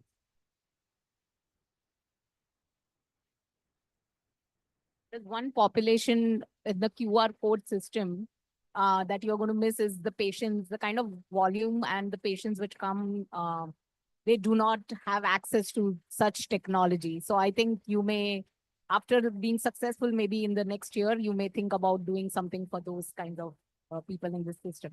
Yeah, but I think it's a very, very good program, and I hope you are successful and people get the help they need. Thank you so much. Thank you. And I think we are a country where people have more number of access to mobile phones than toilets. So we can easily understand that now the digital reach is increasing. If may not be a patient, but somebody in that family may have a smartphone. So I think very valid suggestion, while we ensure that we don't miss anybody, but at the same time, I think this is probably the best way to reach out people. In fact, in KGMU Lucknow, they have been running a similar buddy program for breast cancer patients. And I know for the last 2-3 years, it is running very nicely. And one of the outcome is that it's not only the new patients who get support, but some of the existing patients, they found a reason to live. And a lot of them shared that, good that this buddy program is there. At least, what we have undergone, it also keeps us busy. So I think a lot of people will be watching this buddy program. So first thing is to start something new. And I think with a lot of experience in this room, beyond this room, I think we all must make this a success. May I just add to what Nirjari said? We have a QR code But also there are a lot of patients, like you said, who cannot access the QR code. So we have our navigators who are trained, right? If there is somebody say at TMH who says, I want to be a buddy, we can help them fill up the form. So we are working on it, but again, it boils down to the one simple, prerequisite. We need more navigators to help us.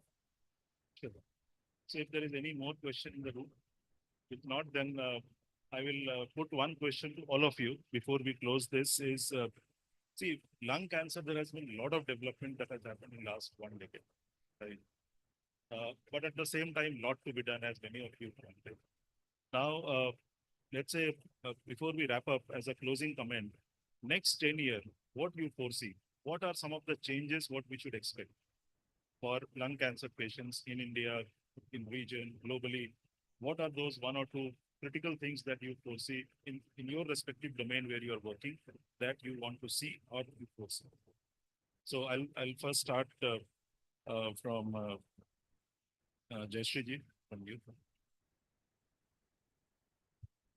So in the next 10 years, from the prevention point of view, it will be more of creating awareness. People will know more about lung cancer. They know how they can prevent themselves. They can prevent the future generation. And the amount of work, and especially if it comes from top to bottom, like if it comes from the government to the population, it becomes more easy, and the spread of awareness is easy, and tailor-made messages to the population really helps, especially in their language. More noise, more voice for prevention, right? Rasika, what you would like to see in next 10 years? I have a very simple answer. So I think in next 10 years, I would want to see this room filled more with patients and caregivers than doctors. And even the hall that was there where we were doing the main conference, I was really nervous this morning because there were so many doctors in their nice suits, so many female doctors in their nice saris, nice dresses. And I was very nervous as a patient in that space. So I think in next 10 years, I definitely want to see more than 50% of the room filled with patients and caregivers. And I think that will in itself make the changes that we all are talking about. Very true. And I think when I was reading this agenda, I think compared to 5-6 years back, now you see how many very young, very vocal patient advocates we have, right? I think they need a clap from all the audience here, right? We have, I remember a few years back, we never used to have one or two advocates. Suchishmita was our poster girl at some point of time. Now you see, Suchishmita is with so many other fellows. I think the speed with which we are going, I'm sure it also encourages the other person to come forward and share their journey. So I'm sure you will see this, not only this call, but I think this whole premise filled with a lot of active patient advocates going forward. Now going to Prateek, what you want to see, or how you see next 10 years for lung cancer patients? So I generally, just to give context, I'm an engineer, so I would love to see some tech replacing a lot of manual stuff that is going on right now. There are a lot of processes that can be automated in hospitals, simple things like scheduling, and still in places like TMH also scheduling, and things like navigating from one place to the another. If there could be, and I understand, while I understand that this might not be relevant to the most of the people who come to TMH, but yeah, if you start solving with some of the people who have access to mobile phones, who can access technology, then that is a good place to start. What we can start with is that there could be internal navigation through the mobile phone itself, in which they can navigate to their medical stores. They can get automatic, there are long lines outside the doctors, outside the doctors, right? Because generally things gets delayed. It's a normal process, right? If there's a delay, they can get a notification. They don't have to stay there 30 minutes, like 1 hour, 2 hour, maybe 4-5 hours standing there, skipping their lunches and stuff. They can just get a notification, and these are small processes that can be automated in a hospital. If we look at in a larger picture, AI could come in and basically take up a lot of responsibilities and a lot of push load which the navigators are doing right now. A lot of things could happen on the phone itself. Some critical information or some basic level information about accommodation, let's say, which does not require much of uh, medical insights, like accommodation, or maybe where to go for a treatment, and some basic things would definitely be answered through a bot on a phone directly, just like how we talk to Alexa, right? To turn on the music. It was far-fetched 10 years ago, right? But we are at a stage where we just have to speak something to Alexa and the music plays up, right? That can very well be done for things in the medical field as well, and in specifically in lung cancer. Very rightfully expressed, I think, Pratik. In fact, I don't remember, I think it was Korea where we had seen personally the robot navigator. A robot was there and helping patients in a very crowded government setup. When somebody stops a robot and asks, "I want to go to this place," and robot is, tuned to answer those questions. So some of these things are actually happening, right? And I'm sure in the way a lot of startup in India at IITs and a lot of places, they are working on some of these issues. I'm sure one day we will have some really helpful tool, and either we replicate or we innovate. Sometimes we spend a lot of time to innovate. There are things which already exist in some part of the world, and if those things can be incorporated, I'm sure this will be a reality. Thank you for sharing. Now, the same question I'll ask Belinda to you. How you see next 10 years changing for lung cancer patients? So a little bit similar to Rasika is I would like to see more connection with patients and caregivers involved in research globally, but also more truly global research where we're partnering all together so that we can learn together and share the data. So versus trying to harmonize and bring, mismatched pieces together, I would love for us to sort of come together as communities and build more sustained and meaningful engagement on research. Thank you. So more focus on research, and also a research which is very inclusive, not only from the different patient type, but also from region perspective as you share. Yes. Next, I'll go to Judy, to you. What we can expect in next 10 years from a policy and some of the work that you see? I'd like to echo the points from Belinda that I think different groups can definitely benefit from working with each other, and it's a strength in numbers situation, I think, specifically for lung cancer because, of the disease burden. It is so great that it is definitely something that we should be working on together as a cohort. And also wanting to echo the point about patient involvement. I was fortunate enough to be able to attend the ESMO Asia Summit this year, and they have just, I think, strengthened and started a patient and advocacy and engagement summits there. So this shows the the international commitment, international committee's commitment to strengthen the patient voice. And I think that with any country in any situation, the patient is always undergoing the disease. The patient's family is going through it firsthand, and they should be who we should listen to and also strengthen their voice. So I really think that those 2 points are quite important.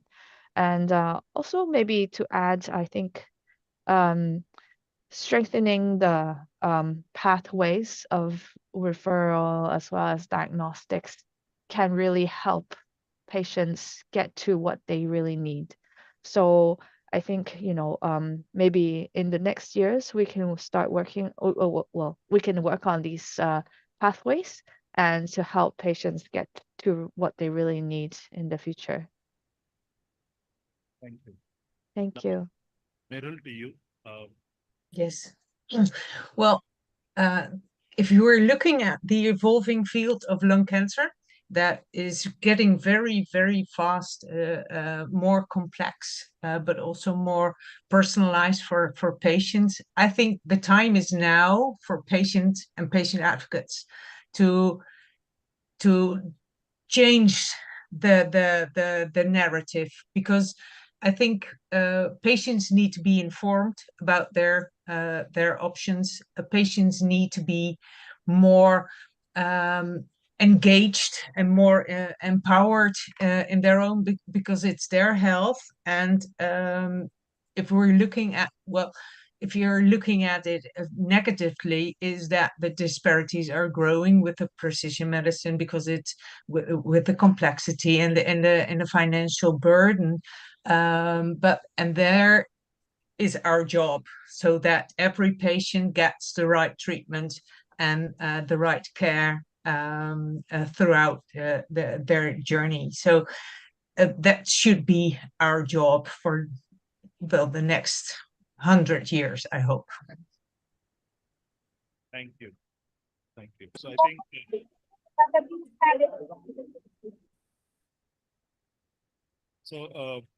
so I think very well said. I think all six of you have expressed that what needs to be changed, what you want to see. But as Usha ji was saying that, be the change you want to see the world. So I think we may not wait for that 10 years to things to happen, but I think each one of us will have something to contribute to see that change what we aspire to happens, right? And I think people coming in this room year after, I think some small things have started which has taken shape like this today. We are discussing on this issue from 3 different countries, 6 patient advocates sitting together. So I think this shows that these kind of conversation will continue, and this next 2, 5, 6, 10 years are going to be more engaging from a research perspective.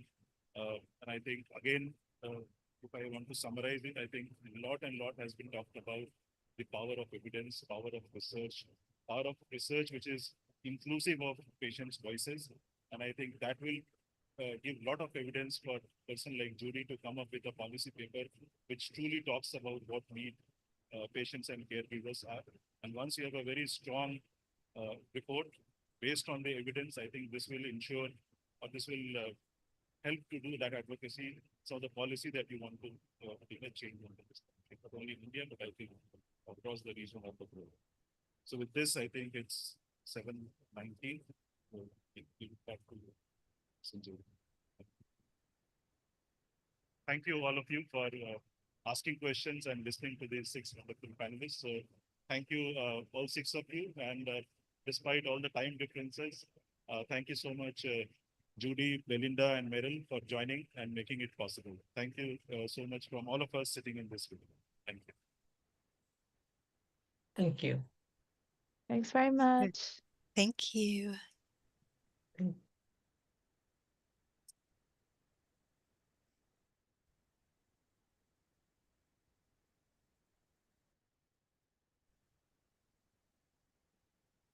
Thank you, Prabhaji, and all the panelists for sharing your valuable insights.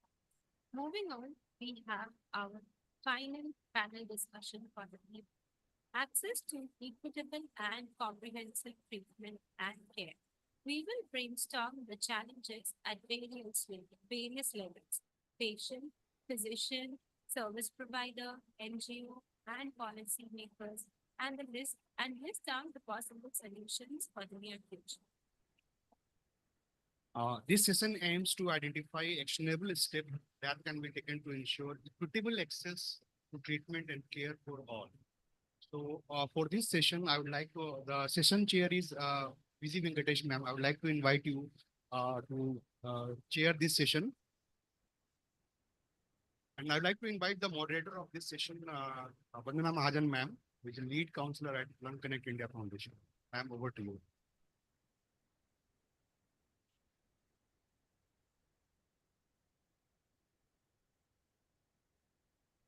Thank you, Rizwan Bhai and Suchi. And good to see Vijay ma'am here. I'm directly going to jump into inviting the panelists for the discussion. My first panelist is Suchismita Das. I'm going to just teleport her from here to there. And my next panelist is again very own Rizwan Bhai. We all know who they are, so I'm not going to spend any time in introducing them. The next panelist for the day is Mr. Prakash Singh Dio, who's the marketing head of Pfizer. Do we have him here? Next one is Mr. Shashank Srinivasan, Country Medical Lead, AstraZeneca, India. He looks after the GI and lung oncology. Dr. Ulhas Batra, medical oncologist from Rajiv Gandhi Cancer Institute. Welcome, sir. Our very own Dr. Akhil Kapoor. Okay. We have Dr. Vinita Srivastav joining us online. She is she's a consultant with NHA and MOH FW, which stands for Ministry of Health and Family Welfare. And I am also going to include Vijay ma'am in this discussion as the chair, also as a panelist. Our panel discussion is going to focus on equitable and comprehensive access to treatment and care. This idea that everyone should have equal access to health services, regardless of gender, economic status, residence, or any other factors, is known as equitable distribution and is considered a principle of primary healthcare. But though it is an essential principle of primary healthcare, it's not applicable. At least in India, we don't see it happening. So let's brainstorm about this. First, we need to bring into the picture the most important stakeholder, a patient's perspective. For that, I am going to jump to Suchi. Suchi, you have been in the thick of it, from diagnosis to being relapsed. You've seen it all. Tell me, what are the challenges that you faced as a young woman who was diagnosed with lung cancer? Thank you, ma'am, first of all, for giving me an opportunity to speak here. I think first day when you get diagnosed with lung cancer, that itself is a problem. And after that, that is just the starting. So first of all, though you are in a lot of sorrow, you need to find out a place where you can have some treatment. Maybe palliative, maybe curative, whatever it is, but at least we have to go to some place where we can have treatment. So that itself is almost 1500 kilometers far away from my place. And every time I have to take chemo or something, I have to come here. And as most of you know, that accommodations are not that easily available here. And though we used to stay here for almost around 1 year, and we had got a rented house in Cardiff. So things that we here and there find them out to keep it going, but they are not really that smooth. So that is a challenge, of course. Secondly, one thing I was hearing Paresh ji mention in the first panel, that the medicines, the Ayushman Bharat, there are many such schemes which I don't really know the names as good as Ratan or any other navigator knows. But those schemes, do they allow middle class people? Where do we go? As in, we cannot ask anyone, whatever we have, whatever our family has, they give us, they support the things, and it goes on. So the second good challenge, according to me, is funding. Finally, the last thing that I felt, I have seen so many people, like they are motivating, of course, because so many people, they take so much chemos and all and everything, but the side effects that are happening, and that is why I think Lung Connect has thought about the buddy program, because like the side effects, nobody tells us. Everybody thinks that, oh, you have taken 32 chemos, so your body must be like good with it, right?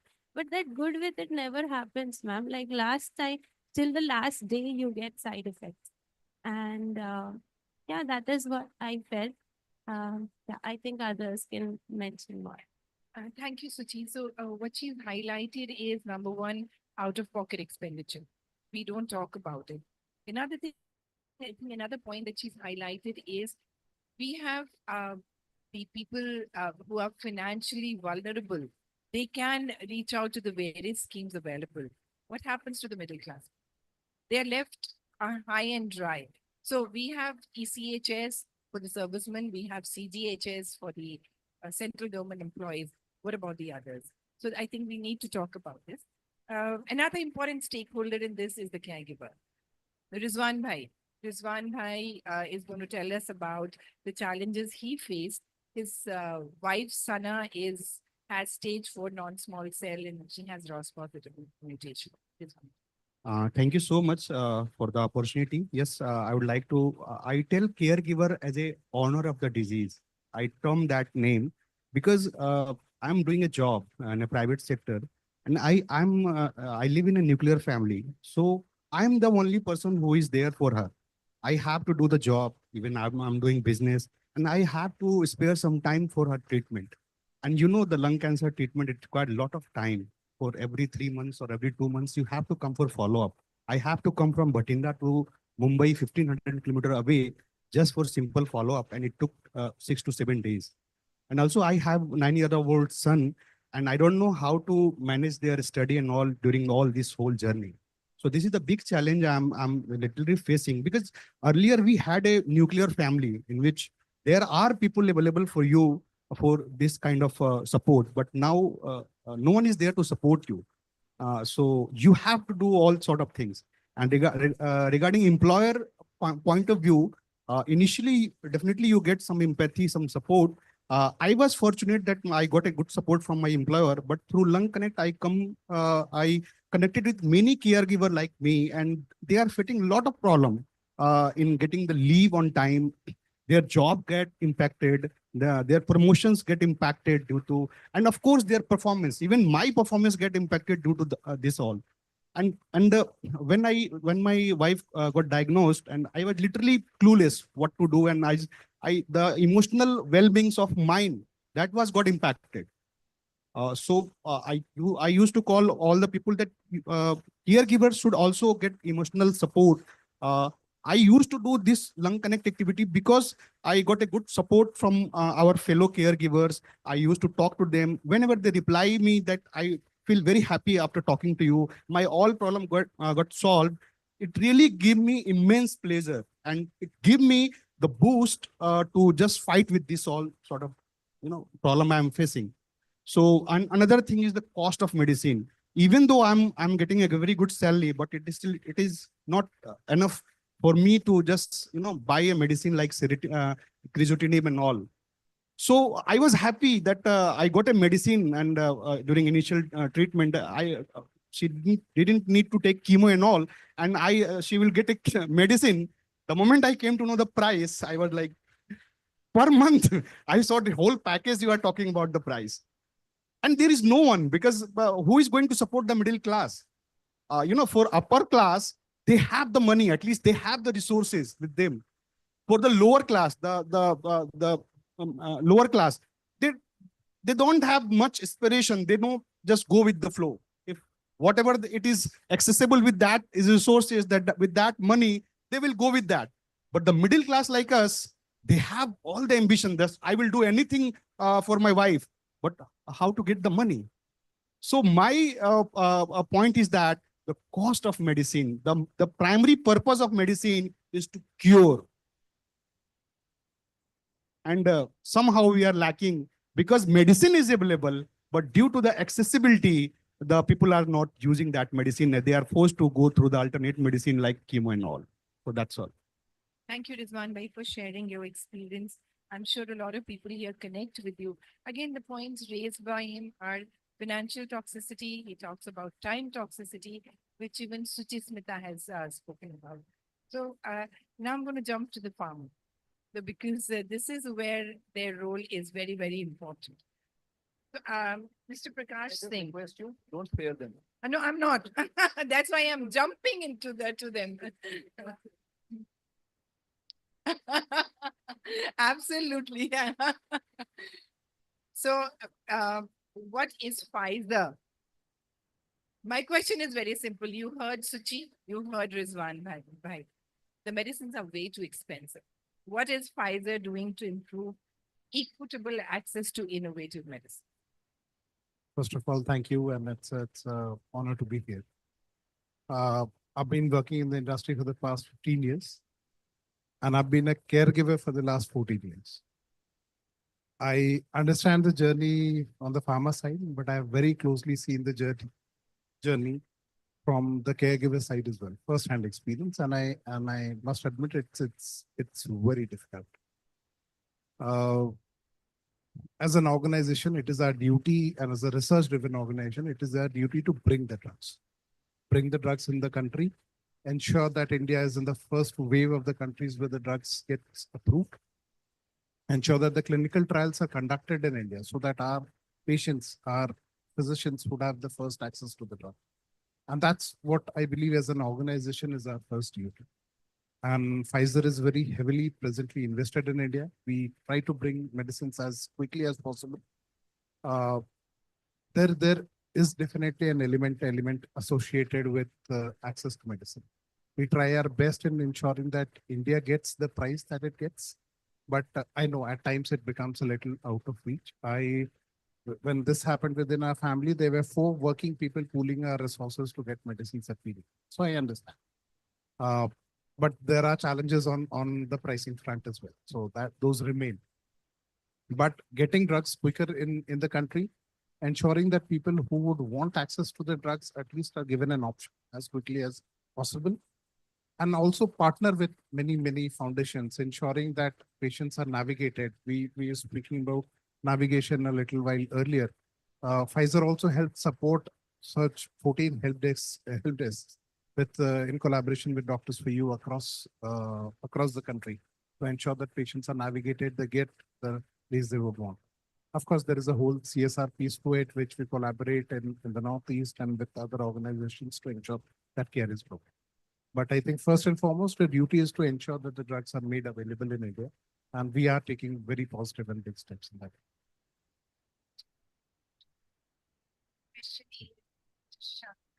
I have the same question. What is AstraZeneca? So that people like Suchi, this one, I don't have to bring it to forums like me. The drug is available. They have a right to it. But just because they come, it doesn't fit in their budget. They can't reach it. Thank you, first of all, for the opportunity for us to be here. I feel like the two of us are extremely very close to be on this panel now all of a sudden. So while I represent AstraZeneca India today here, I'm also an oncologist, I'm also a caregiver. I'll wear multiple hats on the panel. I mean, like Prakash said, I think as a science-driven organization, as a patient-first organization, it is our bounden duty to bring innovative medicines as fast as possible to the country. That is something that AstraZeneca has been committed to for a very long time. As an organization, our purpose is to push the boundaries of science and make sure that we are enriching life, making those medicines available in the country. AstraZeneca globally is a founding member of the Lung Ambition Alliance. This is an industry non-profit collaborative alliance with 3 primary strategic imperatives. One is early detection screening. The second is to make innovative medicines available. And the third is to improve quality of healthcare. In terms of making care more accessible, what we've tried to do is sort of act across the spectrum for all of these pillars. A lot of people in the room would be aware that we've worked very closely with the government to try and bring a policy change for some of oncology molecules. Initially, starting of course with some of ours, we've been able to get a custom duty waiver at this point in time. The benefit would definitely be passed on to all the patients as well. There has been a reduction in the GST as well for some of these molecules. That again, the benefit of that will pass on. But again, like Prakash said, in terms of getting those medicines first and then continuing to work to improve access is something that has been the goal. And this is not just lung cancer, this is across the board. Life-changing medicine called TDXT has been in India for a while. It has been AstraZeneca's effort to then try and make this medicine available across various stages of a patient's disease. Most of the molecules today are active or are approved in the country for metastatic lung cancer, if I have to talk about. But a lot of our work is also looking at early lung cancer, how to intervene early so that patients live longer, and we're trying to do the best as far as that as possible. Clinical trials in India is again a huge thrust for us. At this point in time, we have more than 50 global clinical trials that are running in India. The next year, another 10 oncology-centric clinical trials will be coming to India. Dr. Ullas is here, Akhil is here. Both are part of some of these trials, and we're trying to, develop Indian experience, Indian expertise, making sure that patients in our country are able to access this as early as possible. Again, price today is a challenge, something then that may not be entirely something that we can control fully from end to end. A lot of patient assistance programs that we work on as organizations, trying to make sure that people who need the drug the most at the time that they need the most, we're able to support them in some form. So come back to this. The crux is again the price. A lot of things are happening. I'm just going to go with this. And we have to make it affordable. What can be? And so now I am going to my next picture is for Dr. Vinita Srivastava.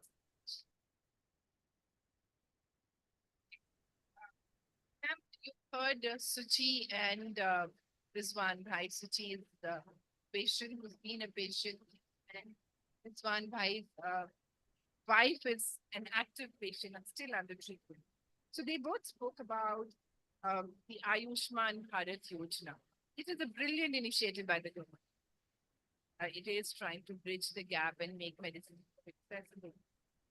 In spite of this, a 5 lakh coverage is huge, huge. But the TKIs are still not included. Why is that? If the TKIs are not a part of it, we are depriving and denying our patients the right to innovative medication that can reduce the side effects and make them live better.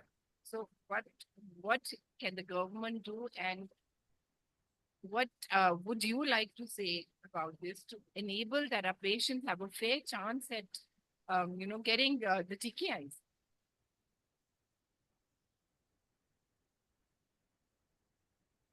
Dr. Vinita, are you there?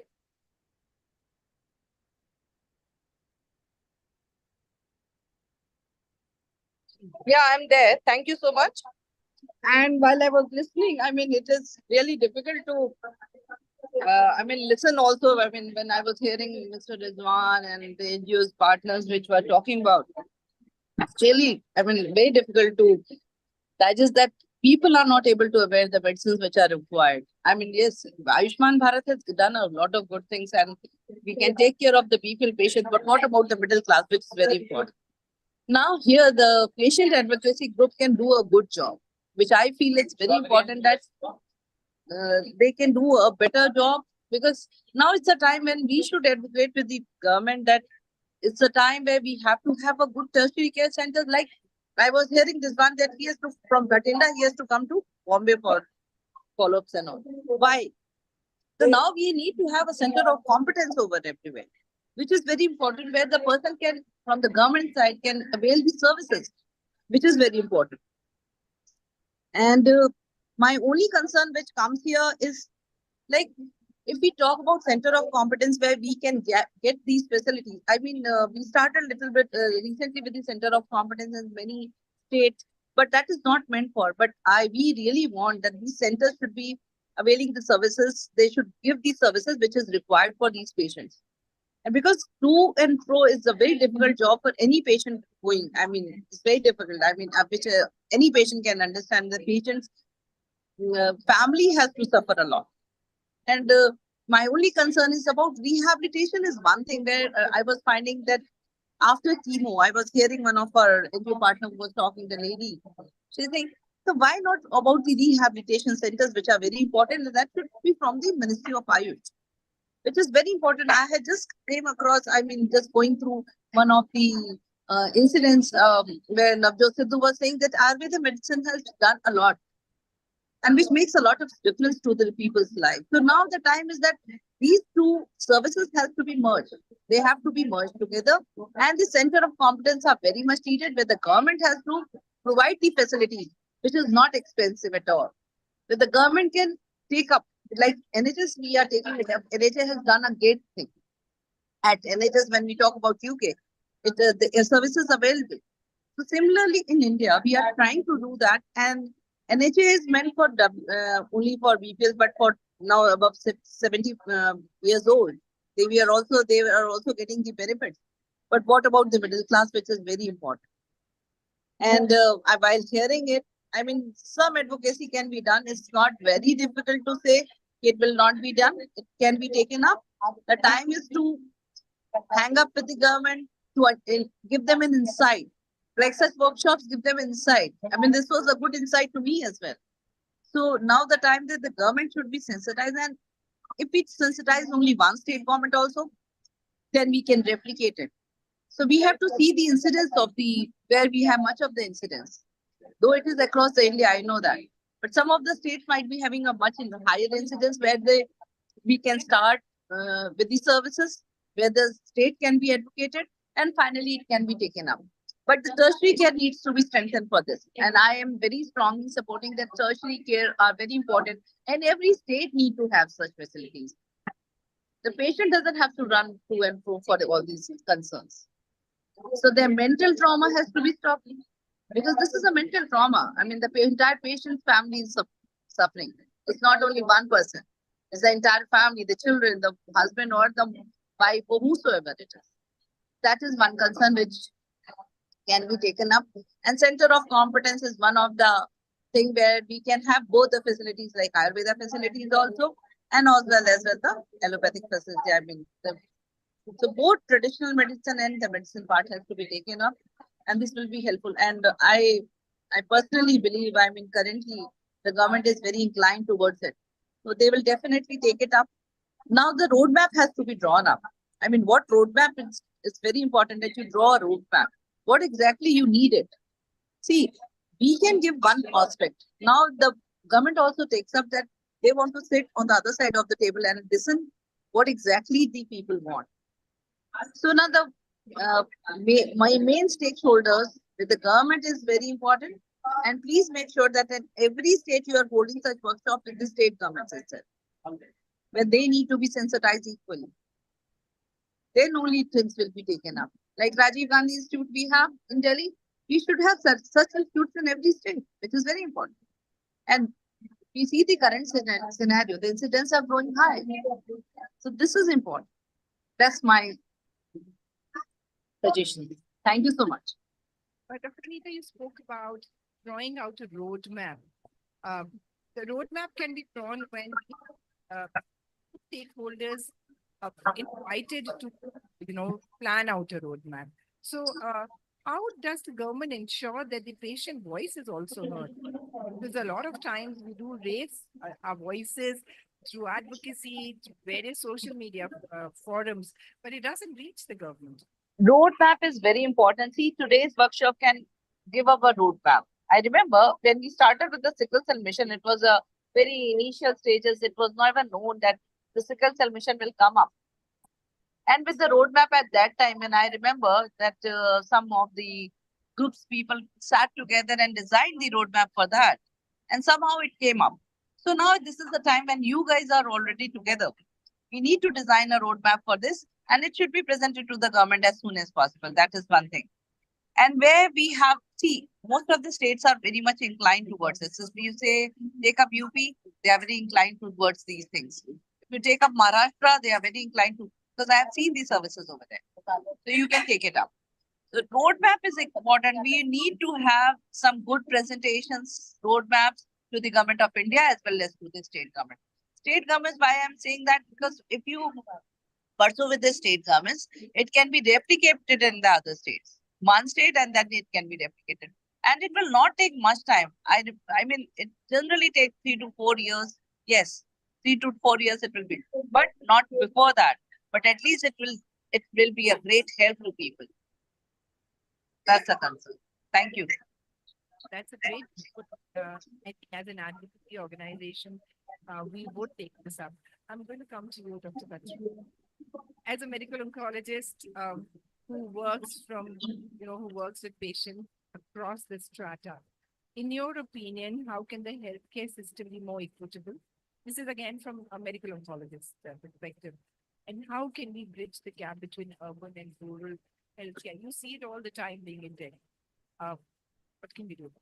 So I think, okay, let me start in Hindi. Is it okay? I mean, not that I am uncomfortable. I think, सबसे पहली बात, what she said was right. I mean, I was listening to all the conversations over here, and we were all talking about accommodation and everything. What about the middle class hospitals?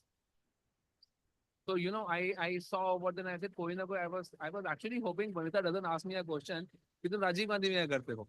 I mean, so, you know, आपके पास navigator है, KVET है. I mean, now what happens if a KVET is a program which was in TMH Mohali, I guess, and then they say, Rajiv Gandhi mein. So, I mean, I have seen people starting from a super deluxe ward and coming to a general ward pre-bed category. Just because you are a middle class does not mean that you can, you know, if somebody in my family gets an ALK positive disease, 35 lakh, 36 lakh rupees, who will spend? But the pharmaceutical companies, they don't give anything for that. I mean, you know, they will look at the insurance. Somebody, let's say somebody has a school-going children who also has to appear to go to US or something, middle class has aspiration. It is a crime to be born a middle class hospital and a middle class person in India. You pay all the taxes, you don't get any benefit. What benefit do you get? Nothing. Forget the cost of them. The cost of medicine is very important. Cost of investigations. I have been after them, you know, NGS. Thankfully, AstraZeneca actually has partnered with us, and we have reduced the cost of NGS testing, the copay, from 35,000 to 17,000. I have been asking Pfizer, and they have also graciously supported that, you know, 5,000 rupees they'll cut down on. So now the cost of NGS has come to 12,000. Why can't somebody else support for the PET scans? Why can't somebody else support for other charges over there? So, you know, every hospital has to have a different, cancer is not, lung cancer is not heterogeneous. Cancer care is not heterogeneous. Right now, we are talking about Tata with a different spectrum of disease. Somebody has to come from 1,500 kilometers. But somebody who is working in Delhi and is staying in Rohini still has to miss a job and do that. So these kind of programs should involve, and I am sorry that they have approached me, Lung Connect also approached me many times, was busy, can't do. We need to be persistent with each other. We need to, you know, be after that. I don't know whether Vijay will remember or not. We once did a GIST program in which exactly 2 people came over there as survivors. And she said, doesn't make a difference. We started like this only that. That was something which you need. We need to catch hold. Probably to me, the roadmap was being talked about. I think you need to identify there are X many states. You have 27, 28. Let's identify 50 people across everyone for the region. 4 people over here will take on north. 6 people will take care of this. This. Have a roundtable meeting with them. See, and across all. It's not only about Tata and AIIMS and RCCs. People in Rajiv Gandhi, people even in Max and CGHS and ECHS also need support. So that is also important. You need to encompass everything. Also, we all spoke about, you know, it's very easy to speak about clinical trials and stuff like that. Akhil says in TMH Varanasi, 80% of people you quoted on that day will come into clinical trials. You know how many people in Rajiv Gandhi will agree for a clinical trial? 3%. In spite of telling them we will give you this latest medicine, free medicine, nothing happens over there. People don't want to be. So, you know, what ताली दोनों हाथों से बजती है. We need to educate the patients and the caregivers and the health system and the hospital administration. Everybody needs to come over there. Even the management of a corporate hospital also needs. There are semi-private hospitals which are willing to do this. And we should involve everyone, talk to them about their problems. To me, like I spoke with AZ, I spoke with Pfizer. I am trying to speak with people, क्या pet free करा दो चलो. अब एक PET scan, so in a year people will get 3 PET scans, right? 2-3 PET scans होंगे ही होंगे. 60,000 रुपए तो PET scan में लग जाता है. Somebody can sponsor that only. 60,000 रुपए बच गए, काफी काम खत्म हो जाता है. Somebody can, you know, save some other cost of treatment. And one more important thing was, whenever we talk about, I think there was we have addressed the gender disparity. Still in Rajiv Gandhi, whenever we ask for a field, first thing will be curative palliative. If you have less than 60% curative, you will not get the fund. I mean, at least in Rajiv Gandhi, I can tell you, it's changing, but you will not. But we need more deeper penetration into every place, not only in TMH and this cancer patient. We should not, just because you are a middle class person, I would totally agree with both of them. And sometimes I actually feel, and I tell my patients also, I think it is very unfortunate to be a caregiver. हमारे यहाँ ना patient को बाहर भेज देते हो. Waste में क्या होता है, आप पेशेंट को अंदर रखते हो, केयर गिवर को बाहर भेज देते हो. यहाँ the caregiver knows the entire good right story also, knows the cost, knows the option, and still has to do a lot of things. So I think caregiver support also is very, very important. Middle class ke liye, because I come from a middle class hospital, we need to get something more. That's my. Do you say, Dr. Batra, that collaboration with various stakeholders is the way forward? I think so. I think as the lady who said, the previous speaker said, I think you need to have a roadmap. You need to understand what we want to do in 2030. Let's be honest about it. ये 5 साल का programme बनाना पड़ेगा. आज 6 महीने brainstorm कर लीजिए कि हम ये 4 चीजें हैं. Don't try to do lot of things. Stick on to 5 points. हमारे ये पहले 5 पॉइंट हैं, हम ये 5 करेंगे, हम ये 6-8 लाइक माइंडेड लोग करेंगे. 3 साल के बाद देखो वो हुआ कि नहीं हुआ. Start slow, go in deep and then do. Like when we got clinical trials back or he got over, they were like, सारे ऑर्गन्स में तो क्लिनिकल ट्रायल नहीं आ रहे ना, किसी ऑर्गन्स में ज्यादा आते हैं, किसी में कम आते हैं. ठीक है, लाओ शुरू करो, धीरे धीरे रिपल इफेक्ट हो. You need to, you don't have 5 people who will be the visionaries. You will need to include patient advocacy, caregivers, some kind of NGOs, doctors, including corporate, government, and some kind of hospital administration who will do all this administrative work. Think about them, write on a piece of paper. Okay, these are 5 more impactful things we want to do. After that, how do we work about? 5 hospitals, if you are able to do, 3 government, 1 corporate, and somebody else, the rest will follow it like this. Plain and simple as far as I'm concerned. Collaboration. That's actually I'm going to, I think when we talk of inequity, the first inequity that patients are subjected to is delay diagnosis. And I want to understand why this happens and how can we change. When we look at delayed diagnosis हो क्यों होगी? Is the reason क्या? It is lack of awareness from both the patient or sometimes the general physician. तो इसके दोनों पहलू पे जब तक वर्क नहीं हो पाएगा, जैसे अवेयरनेस, जैसे सर ने बोला ताली दोनों आपकी दोनों लेवल पे ही काम करना पड़ेगा. Patient should have awareness. Patient को पता होना चाहिए कि कुछ उसको इस तरह का कोई सिम्टम है तो उसको सही जगह पहुंचना है, इन्वेस्टिगेशन कराना है, ओवरलुक नहीं करना है. That is one part. At the same time general physician or chest physician or other physicians who are looking at the patient at the level of village and other district hospitals, they should be able to not just think of tuberculosis and other diseases and also think beyond that and should properly investigate the same. So government schemes and government working patterns should be clearly, there should be a clear SOP for worker, which is not, at present lacking. What is happening? सब किसी को TB की तरीके से treatment सोचा जा रहा है, 2 महीने तक टीबी की दवाई दे रहे हैं, टीबी पे बेनिफिट नहीं हो रहा है, तब कोई और वर्कअप कराया जा रहा है, तब तक डिले इन डायग्नोसिस. तो लंग के लिए ये बात है. सो आई थिंक एक एसओपी गवर्नमेंट बनाए जो गवर्नमेंट हॉस्पिटल्स के जो डिस्ट्रिक्ट हॉस्पिटल्स हैं उन लेवल पे इम्प्लीमेंट हो, तो दैट करेक्ट टाइम पे डायग्नोसिस हो, टर्शियरी केयर सेंटर्स पर. That some public primary physicians who should educate them. I was in a panel discussion and there I heard that so MBBS doctors होते हैं, they're not trained in oncology.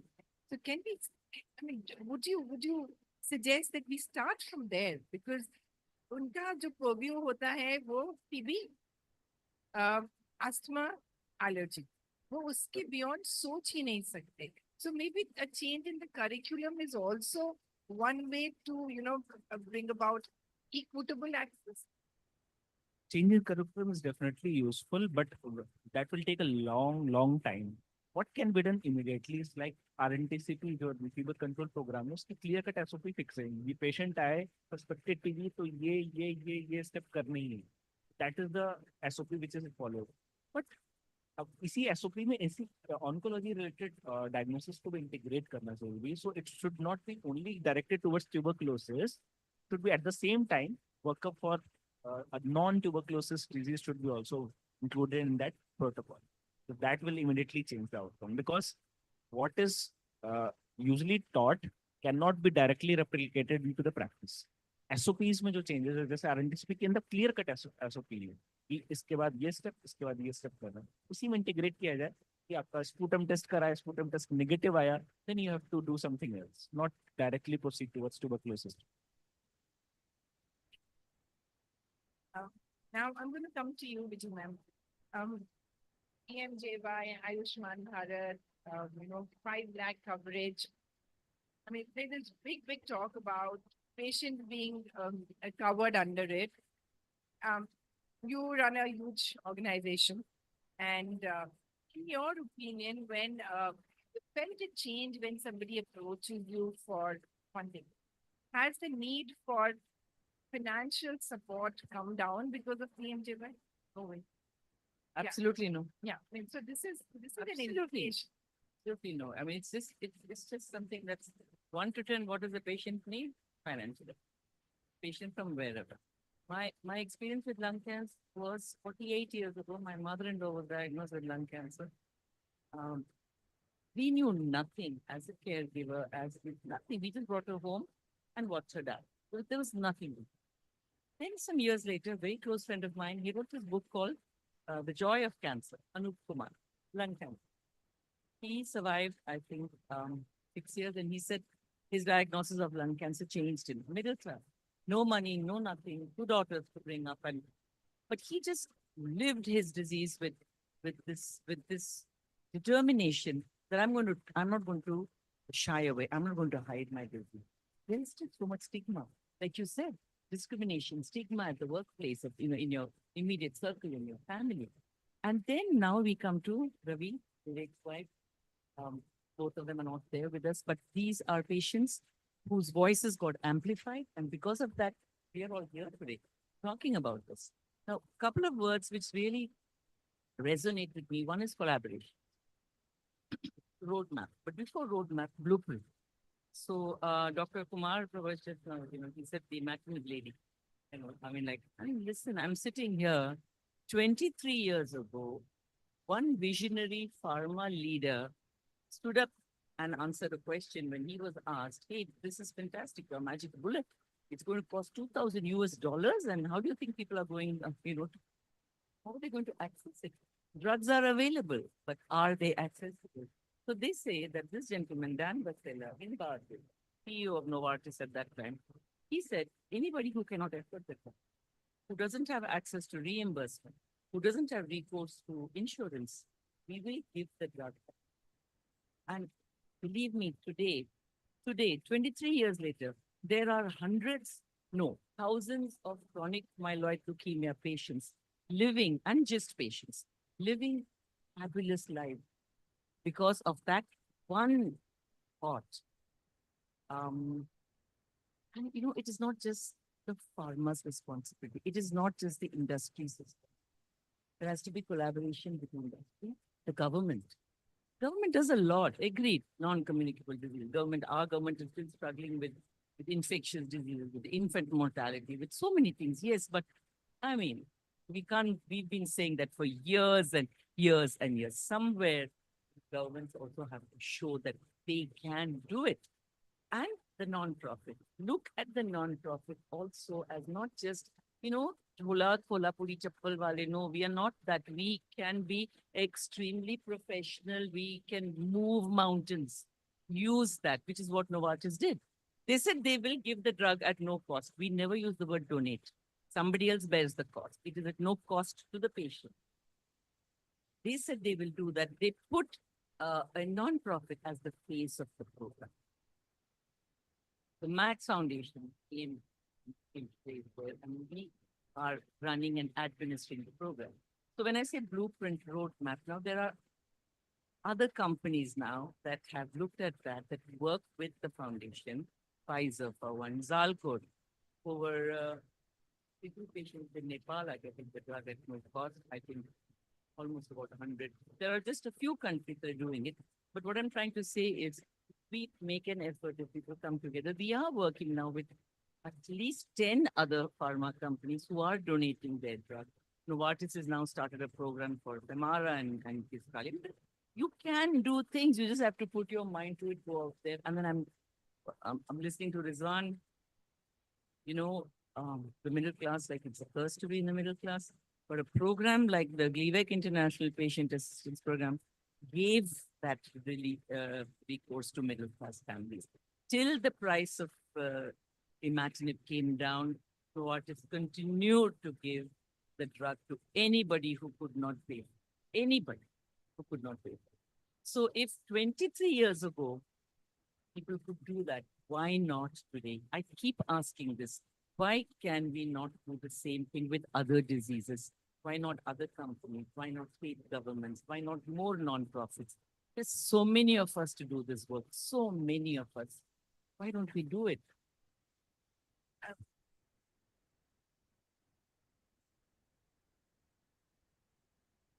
We did. I'm telling you, this was the visionary. This was the man. This was Dan Vassell and this was Ranjit Chahani. This were the people who were there. They said that we have to do this, and all the people in Novartis. People looked at that whole program with very suspicious eyes. This must be like a secret trial. You know, maybe this Mac Foundation guy somewhere has bought, he's some millionaire somewhere and he's bought the medicine and no, it was not that. It was just, I also think it was the fact that what the drug did to the disease. Here is a condition that a patient who's diagnosed with chronic myeloid leukemia could live maybe for 2 years, maybe for 3 years. Here was this drug that was actually giving the gift of life. And I think everybody from Brian Drucker to every single person in Novartis felt that sheer joy that you are actually giving the gift of life to somebody. You know, the stockists, the Novartis stockists, they have told me, Madam, patients na hamare pair padte hain. Because stockist is the person giving over the drug. And बच्चे को school में admission मिल गया, हमारे यहाँ मिठाई आती है. बेटी की शादी हो गई, हमारे यहाँ मिठाई आती है. This was the joy of, just life, just the gift of life that was given. Definitely, listen, if you want to do something, you can do it. But you have to want to do it. I think that's what it is. And Vandana, talking about advocacy, talking about the patient's voice. Before I give the mic away, I also want to say this. We as patient advocates, we as nonprofits, we as NGOs, we also need to understand and accept the fact that sometimes, or most times, especially in our part of the world, advocacy is looked upon as activism. So we need to literally tone down our voice. And we need to take our issues to the government to the right man. Thank you, ma'am. I think great input. Now I'm going to come to the two of you. Here's the blueprint. She's given us the blueprint. What can we do, or what can Pfizer and AstraZeneca do? My simple question to anybody can take it first. I know. I love the way you. So just in your opinion, what can Pfizer do to include patients and patient groups? Can something be done? Because like Vijay ma'am said, the intent has to be there, because I don't see the intent. If the intent is there, I'm sure we can collaborate along with patients. I mean, you can collaborate with patients and patient organizations to work a sustainable model. Thank you again, and Vijay to you. I happen to be in Novartis at that point of time, seen that journey very, very up close for GPAP, and those days at Sandoz House, very inspiring, very close to mine. To the question, yes, fair degree of collaboration is needed. Have we achieved something that we wanted? We are quite far away. Are we taking steps in the right direction? Yes. Me sitting here or Pfizer or Easy being a part of such a forum itself is a step in that. The other important thing that we all need to collectively work towards it, ensuring that uh, there is a need for us to be able to include it included in all government programs. In India, I don't know if it's a fact that as of now there are 88 different reimbursement agencies. CHS is one, ESI is one, state government is one. There are 88 such agencies. So if I have to go and as a company, if I have to try to make a drug available, I have to quote at 88 different places, 88 different price, 88 different tender processes. And 80% of the time that doesn't go through. Price isn't right, isn't right, then if there is a synergy that can be brought about in doing that, I think that will benefit a lot more of us.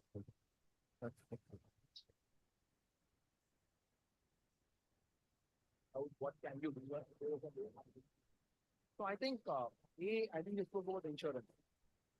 Most of the times, I think people are saying that the TKIs are not covered under insurance. I think we need, but that's a low hanging fruit. I mean, there are a lot of other middle class people who have a 20 lakh rupees insurance. दवाई आपको नहीं मिलेगी क्योंकि आप admit नहीं हो 24 घंटे के लिए. What rubbish is that? I mean, absolute rubbish. So I think that is somewhere where we need to actually collaborate together and listen to this. I don't know what happens in the Haryana government scheme. They ask for a chronic disease certificate or a domiciliary treatment certificate. The moment we give this, it gets accepted. That's for the insurance. But in your base program also, I'm not sure whether you are fighting. If somebody has got insurance, then also you will not give them a certificate program or some other. I think you need to be slightly more flexible. And I mean, I'm sure you guys must have a reason for that. But if you have an X amount of money, we will not do. I think the drug pricing has to be similar for everyone. And insurance, I think, because in lung cancer, 40% or 50% of people will have oral TKI. So if you give them some part of them under TKI,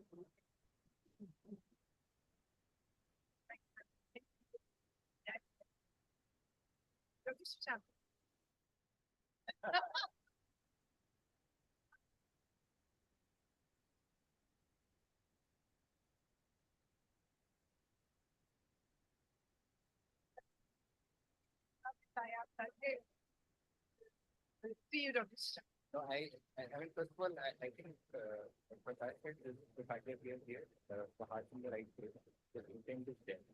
That is something I want to put out very clearly.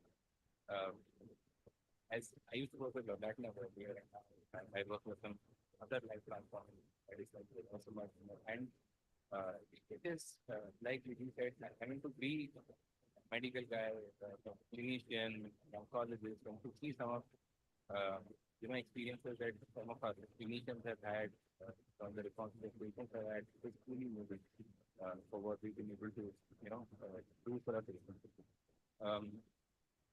We are there to collaborate. We work very closely with a lot of our investigators, with the government, and we're trying to work more closely with the government. But it is also a matter of fact that, let us say, for Ayushman Bharat program, metastatic disease is not a problem. And that is something that really needs to be taken. For a patient with EGFR positive lung cancer, like NAL positive lung cancer, looking at 5 years survival beyond the chronic, and they deserve the quality of life that these lives don't do for them. We were on this forum last year, and I remember seeing very clearly how they started voting. The cost estimate is different in disease control for a full family share, and that is how we're going to be accessing funds. So I think it's important for us to work together at all levels. We really try to push policy change with partnering with the government of Goa, with the government of Karnataka, and we're trying to work at all levels. AI is a big part of what we do. We work with 17 primary health centers in Goa right now. There's an AI program that is installed in all of these primary health centers. Every chest X-ray that is done, we sort of run through that program to look for incidental pulmonary nodules, and we're trying to pick up lung cancer early, sort of demonstrate a shift in the stage at which we detect lung cancer. It's all an effort to make sure that the patients get that intervention early during their disease journey. insurance is something that Dr. Batra mentioned. It is again something that we're trying to work closely with a lot of partners across industries within the insurance sector. But the other thing that is clear is, like we said, pharma can't do this alone. We're trying the best that we can to bring things to the table, but this requires far-reaching collaboration beyond the industry as well for people to come together. There is generally a push across the organization that I represent to try and include more patient voice in clinical trials as well. That is something that we are actively trying to push, involving investigators in how we design trials right from the outset, instead of us designing a trial which is not suitable for our competitors and then having to run amendment after amendment, go to the BCGI, trying to, jump to multiple hoops to get that done.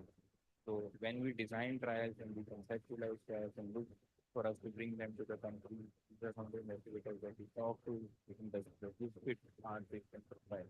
Do you think we'd be able to approve an application from the country?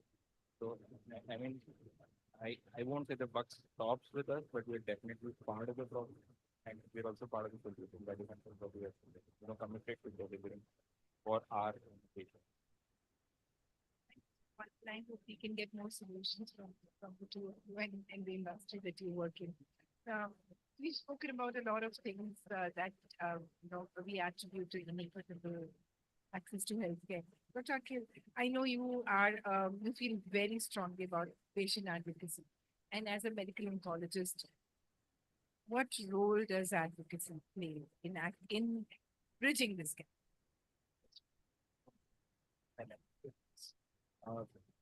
There should be a moderated voice which should be reaching the government. For example, I will take an example of Ayushman only. So TMH Varanasi is the largest utilizer of Ayushman Bharat scheme for cancer patients. For last 3 years, we actually tried to see where we can improve in terms of Ayushman utilization. We have maintained the Ayushman cell in our hospital. And 3 years back, we tried to have a discussion with our administration so that there is a Ayushman support system 24 hours in the hospital. So that made even Ayushman card making guidance is provided by the hospital staff.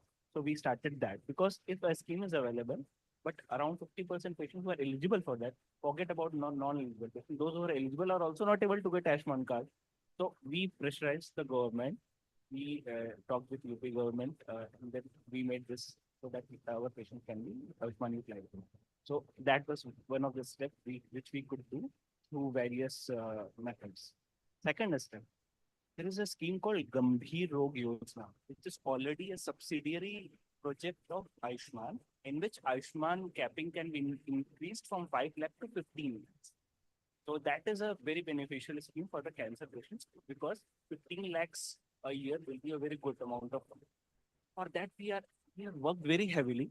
We had multiple meetings with UP government, and we have now succeeded in bringing Gambhir Rog Yojana to Varanasi, TMH Varanasi.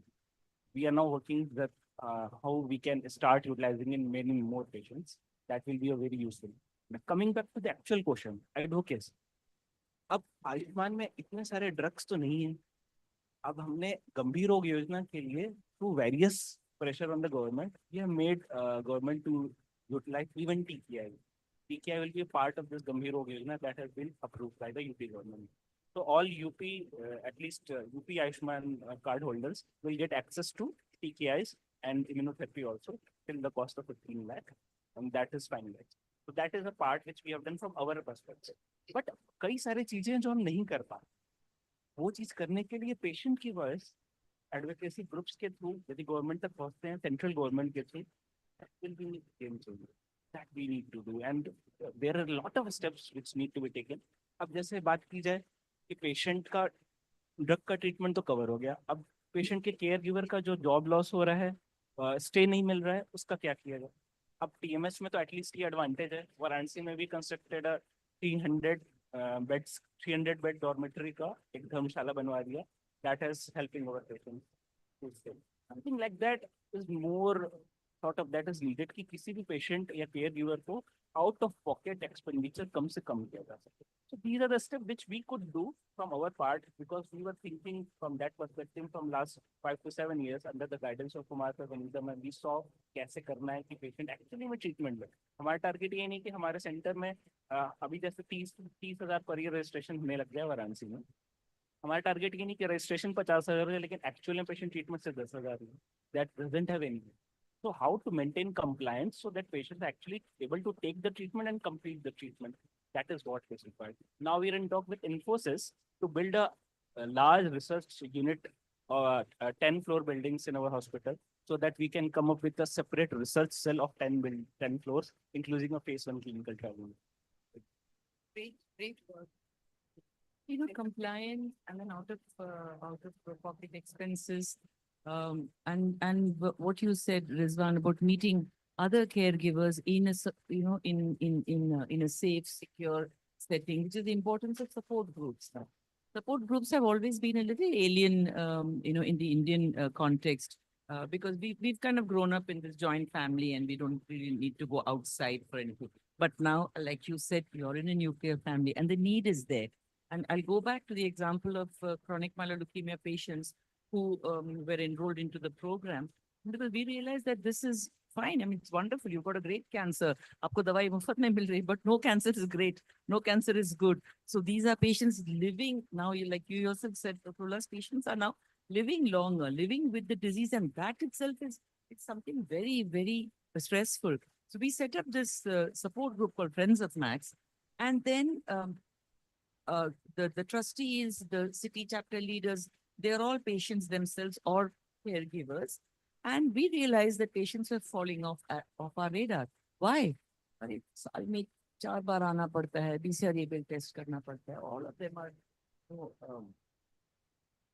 they have to leave their jobs. They have to, if they're daily wage earners, then that's a 10 days की कमाई नहीं होती है. They can't come alone. People have to come with them. If they're working in an IT company or in a bank or a teacher in a school or a company lawyer, how can I tell them that I have cancer and I have to go now 4 times a year? I have to go. I have to do the test. I cannot handle it. मैं तो बिल्कुल ठीक हूँ. I'm fine, so I really don't need it. So then, as a group, what we started doing is started telling them, doing compliance workshops, training the volunteers. It took a long time. And today, compliance is so much better.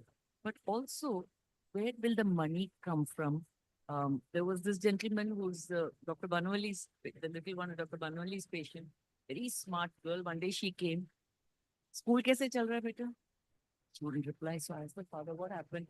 He's saying, ये BCR-ABL test में या इसमें उसमें इतने पैसे जाते हैं, तो मैं उसको स्कूल भेजूं कि उसकी दवाई का बंदोबस्त करो. So what we started doing is, which again, it's like started raising funds. The support group, we established as a registered charitable trust with the Charities Commissioner, and we are raising funds. It's a very niche thing, but it's helping. We have around 70 pediatric patients whose school fees is completely taken care of from the funds that we raise. BCR-ABL tests, on average in a month, 120 patients get their tests done at no cost. The funding that we raise, the Friends of Mike raises through Chai for Cancer, through whatever, takes care of these. But this is again a very niche group, a very small group. But definitely for every different cancer, groups can be formed like. Is there, I don't know about Lung Connect, but what happens to the NGS system? I mean, as BCR-ABL is there, it's a 1-time or 2-time testing. Is there something in which patients get subsidized in case of, like, say, copay? And I actually believe copay should be at least in hospitals like middle class, you give free, it is not right. It is not valued.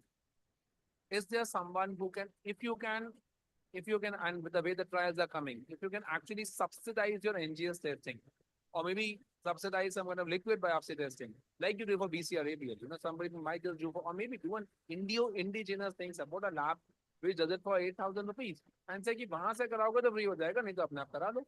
You're giving an option to the patient. That's an absolutely low-hanging fruit, which will transform the life of so many patients. Because once they have test positive, You might get a tribe. You might get a medicine. So, looking at big things, but I mean, I am always a believer of two things. One is the roof shot, one is the moon shot. Let's do the roof shot first. Once the roof shot gets accomplished, by the time you would have, it is a simple satisfaction. And you see things getting going. That's what we did. Again, I mean, it's not that they don't do. The NGS thing actually was AZ's this thing. And they also supporting. Now the NGS testing, everybody in our hospital gets an NGS testing. Belinda, which was there, I was in talk with her 2 days back from longevity. In US, you get NGS for 60% people. In our hospital, you get NGS testing for 80,000 people at a cost which is 1/10 of what they are. But we want to get it even cheaper. Maybe support liquid biopsy. I mean, to me, liquid biopsy is something which is actually something is going to change the life. It will change the life in research institutes because we will look at the resistance mechanism in tier 2 cities. It's very easy to say biopsy. Repeat biopsy कितने लोग करेंगे? आप बोलो जी अगर आपकी biopsy होगी हम liquid biopsy करना चाहते हैं, we will do this. I think some group, some support, some pharma support has to come from there, which is absolutely okay. So, Absolutely, yes. And that will actually allow a lot of patients to live so much better and for longer time. to me, you start with women. I mean, to me, start with women and say, you want to start with something. Okay, fine. Any women diagnosed with lung cancer because you will get more. 60% of women, we just analyze the data, will have some kind of accident mutation. You will see results. So if somebody can come together, put some copay or something, if you, whatever connect, I mean, whatever NGO has the funds, do it. Like you did for BCLA, but now BCLA will because so much here. Now it's what? Nothing.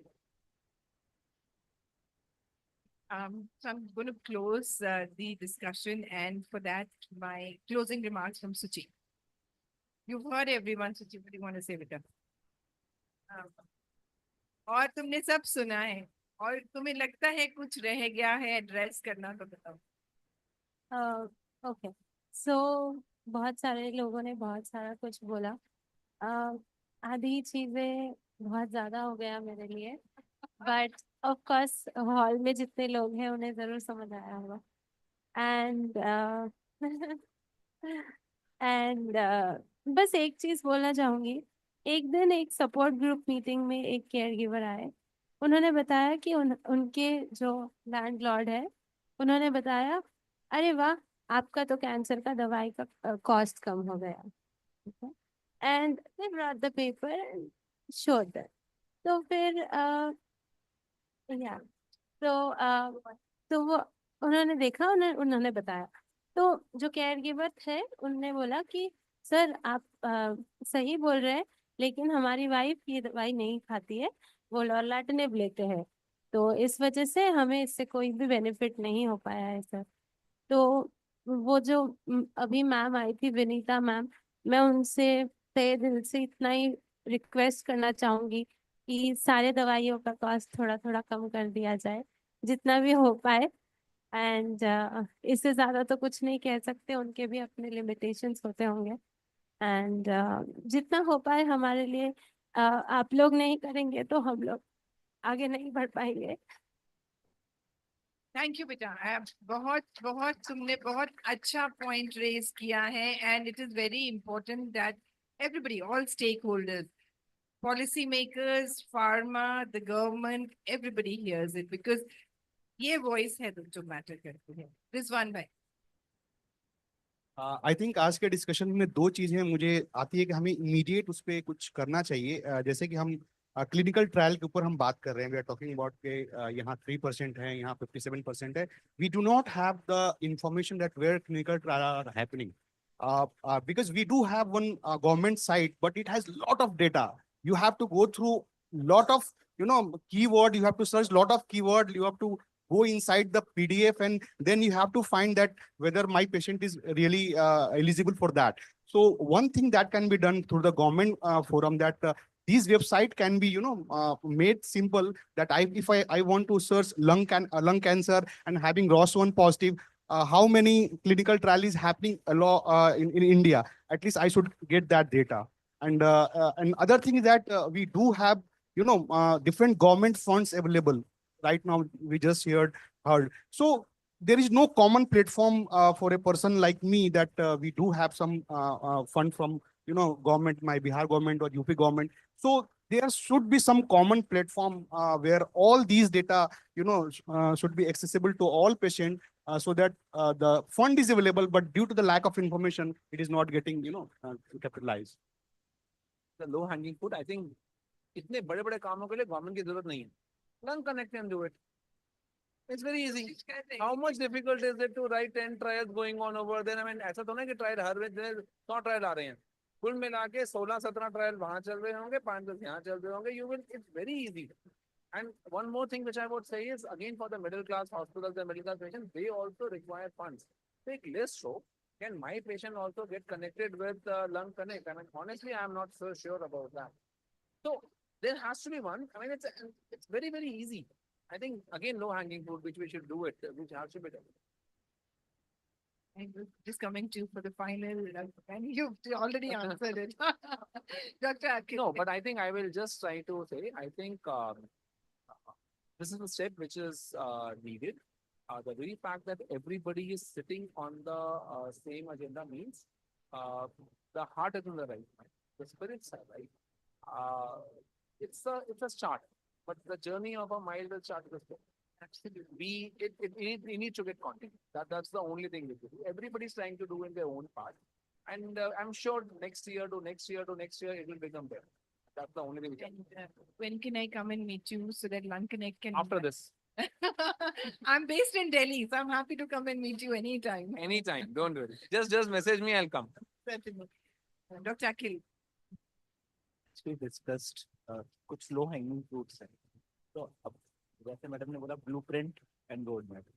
That should be very clear.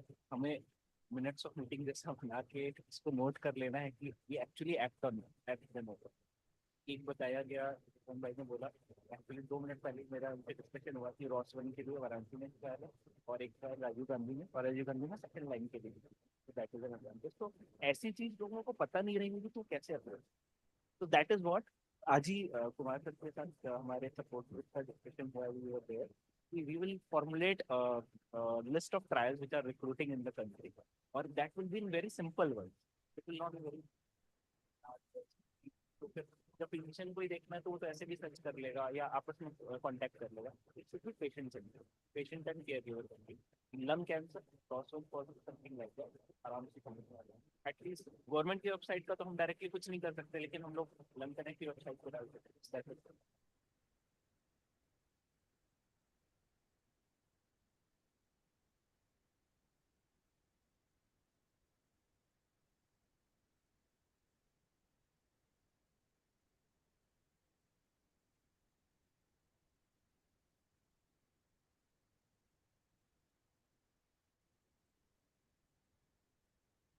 आज ही हमने discussion किया है and we are working on it. We are working on it. We need time, but we will write that. My last question to both of you is,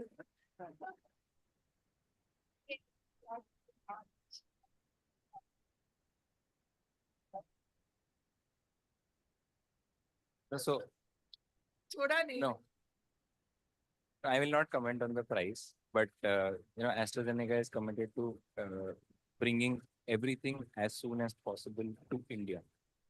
For example, now we've moved to a policy where the drug approval filing to the authority in India happens simultaneously at the time it is happening in the US FDA. In fact, we had a discussion on one of the trials today. Dr. Ullas was there, Adriatic. We were the first country in the world to file for Adriatic. So in times to come, you'll see a lot of transformative medicines in terms of ADCs, antibody drug conjugates, bispecific immunotherapy agents. Those are some of the ones that we are committed to bringing to India as well. Price, of course, we'll continue working on it to try and get the best price for India. Prakash elaborated on that. For most of pharma MNCs, the prices in India are far lower than the prices across the world, for the same molecule. So that is something that we are definitely committed to. And from AstraZeneca, I can assure you, we're working on disease sites which matter to India: breast, head, neck, cervical cancer. These are spaces that we are foraying into, and we are trying to solve problems which are India's central. Lung cancer. We are already there in lung cancer.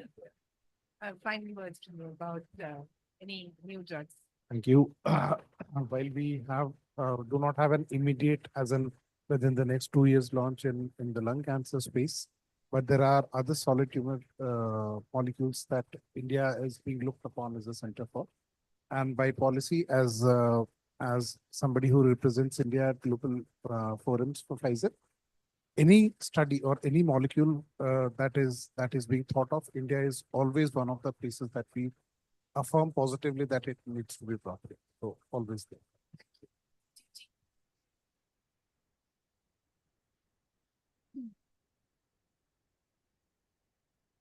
मैं दो ही बात बोलना चाहूँगा कि कुछ दिन पहले मैं बाहर गया था और वहाँ पे एक चीज, विनीता मैम शायद है या नहीं, तो एक मीटिंग अटेंड किए थे WHO में, and then government of Malaysia के हेल्थ मिनिस्टर आए थे वहाँ पे प्रेजेंट, जो रोड मैप मैम बोल रही है वो उनके हेल्थ मिनिस्टर प्रेजेंट करने आए थे कि 2030 तक क्या करना है लंग कैंसर पे।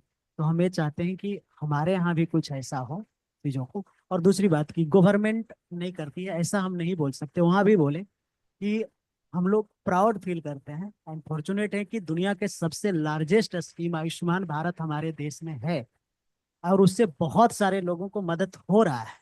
अनफॉर्चुनेट है कि लंग में जो मेडिसिन है उसके अंदर नहीं है, तो हम लोगों को उसके लिए बात करना चाहिए, आगे बढ़ना चाहिए। एंड हम लोगों को आगे जाके गवर्नमेंट से, पहले मुझे भी लगता था कि गवर्नमेंट से बात कैसे करेंगे, जब हम लोगों ने लिखा, गवर्नमेंट ने बुलाए और वो 5 मिनट का टाइम दिए थे, 45 मिनट्स बात किए NHSCA सॉरी CEO, और उन्होंने मोलिकुलर टेस्ट क्या है उसके बारे में पूरा समझे, रेट क्या होता है, क्या क्या ड्रग्स कर सकते हैं, ये सारी बातें उन्होंने किए। तो यहाँ पे कि हम सब NGO जितने पेशेंट एडवोकेट हैं वो इस बात को रखें, मिले उनसे। और जितने भी, मैं कल भी लोगों से बात कर रहा था कि आप ऐसे भी ट्वीट करते हो ना, जहाँ सेल्फी लेते हो भेजते हो, आप सब भेजो, उनको टैग करो, आज ने कल वो जरूर होगा।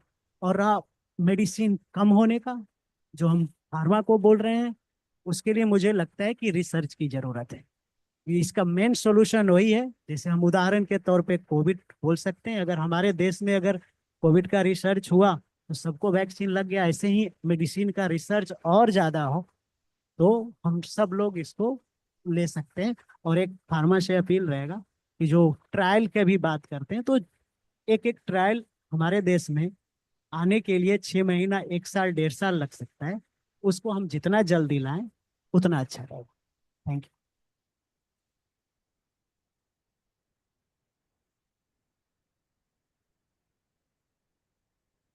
प्रकाश भाई से ही बात करता हूँ क्योंकि मैं लॉला टिकट में हूँ।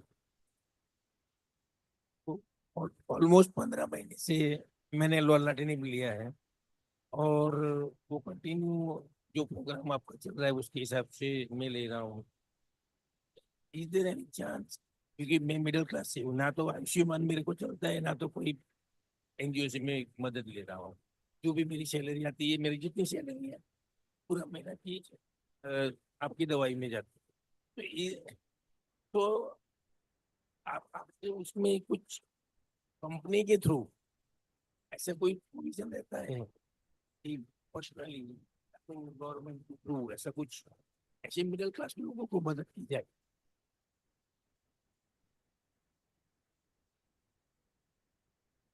थैंक यू सवाल के लिए। हमारी तरफ से एज ऑफ नाउ पूरी कोशिश है कि जितने भी जगह गवर्नमेंट किसी भी तरीके से मेडिसिन किसी को भी रीइंबर्स करती है तो इंश्योर कि वो सारे जगह पे हम अपनी सारी मेडिसिन अवेलेबल करें।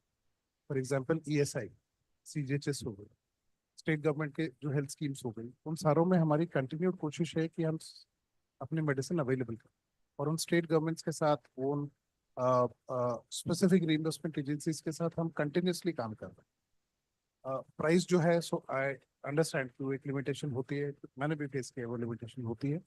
हम कंटिन्यूसली, आप भरोसा रखिए इस बात का कि कंटिन्यूसली हम अपने ग्लोबल काउंटर पार्ट से बोलते हैं कि हमको बेटर प्राइस मिले, हमको बेटर एक्सेस मिले, ताकि हम और लोगों को सर्व कर पाए।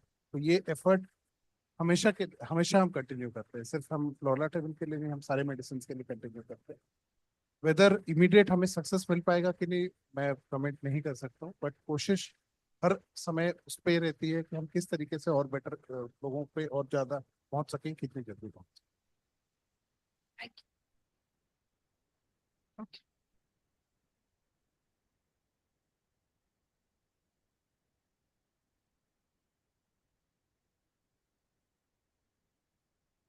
Right. परेश भाई, अब अभी क्लोज करना है, तो आप बाद में अलग से बात कर लीजिएगा। I am sure he will be okay.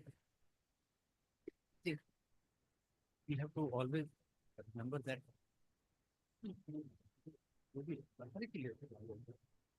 जो लोग भी यहाँ पर बैठे हैं, they represent themselves and organization, they employ the way we are somewhere, हम जहाँ भी काम कर रहे हैं, तो they can put their maximum effort.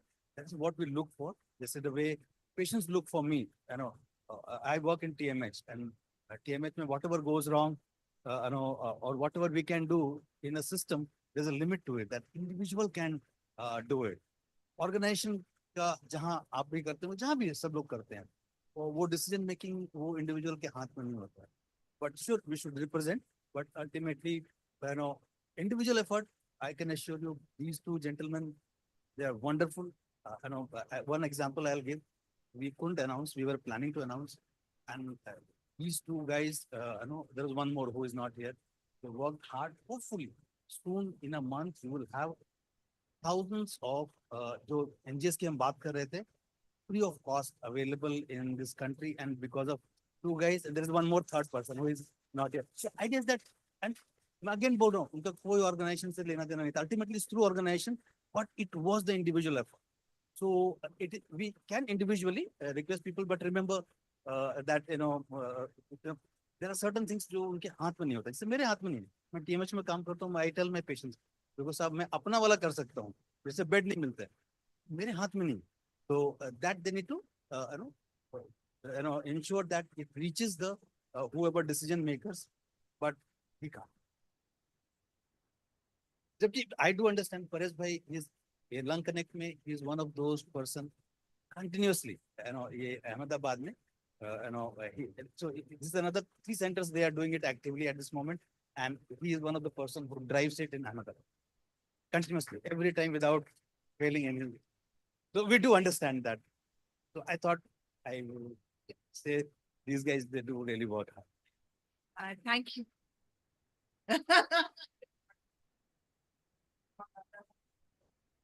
Right. Thank you to all the panelists. I think that was a wonderful discussion, and looking. I have a very quick point, and just because I'll take this opportunity because Kumar sir, Vanita ma'am, Vilas sir, Akhil, they are here.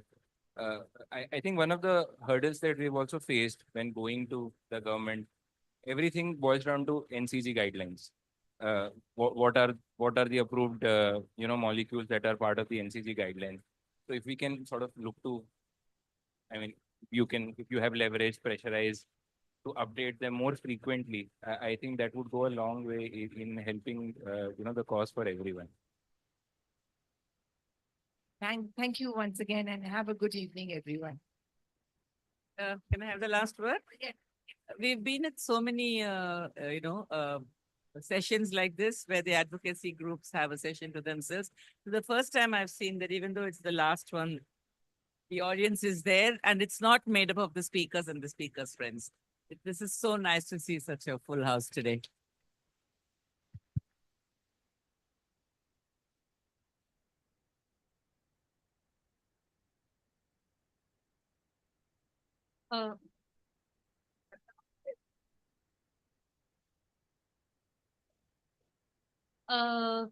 बस 2 minute, मुझे पता है सबको बहुत जल्दी बाहर निकलने की, लेकिन बहुत बहुत शुक्रिया सब लोग जो यहाँ पर आए और आज का पूरा जो NGO वर्कशॉप हम कर पाए.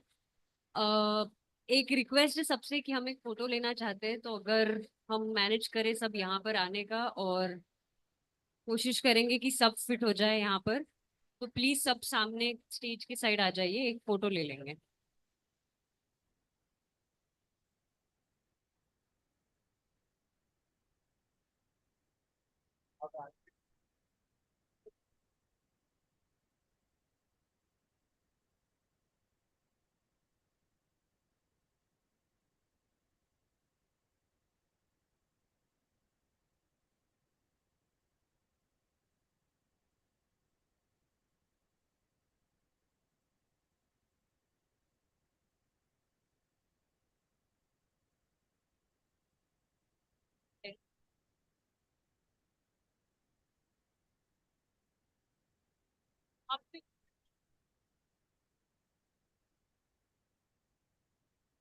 आई थिंक ये भी बंद कर दिया क्या?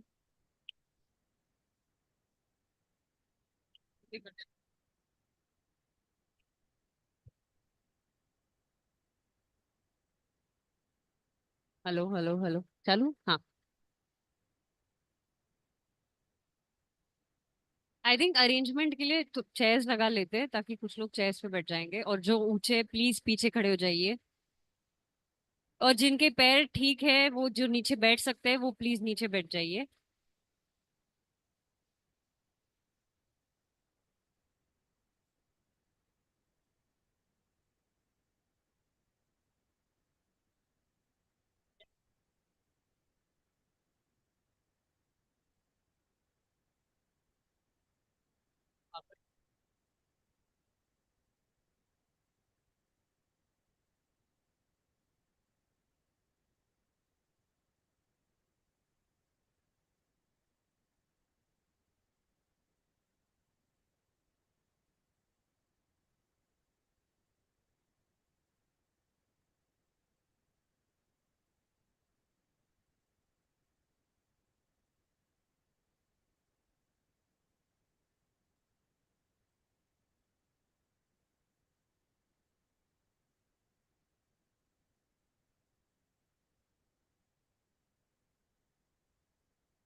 कूपन की जरूरत नहीं है ना?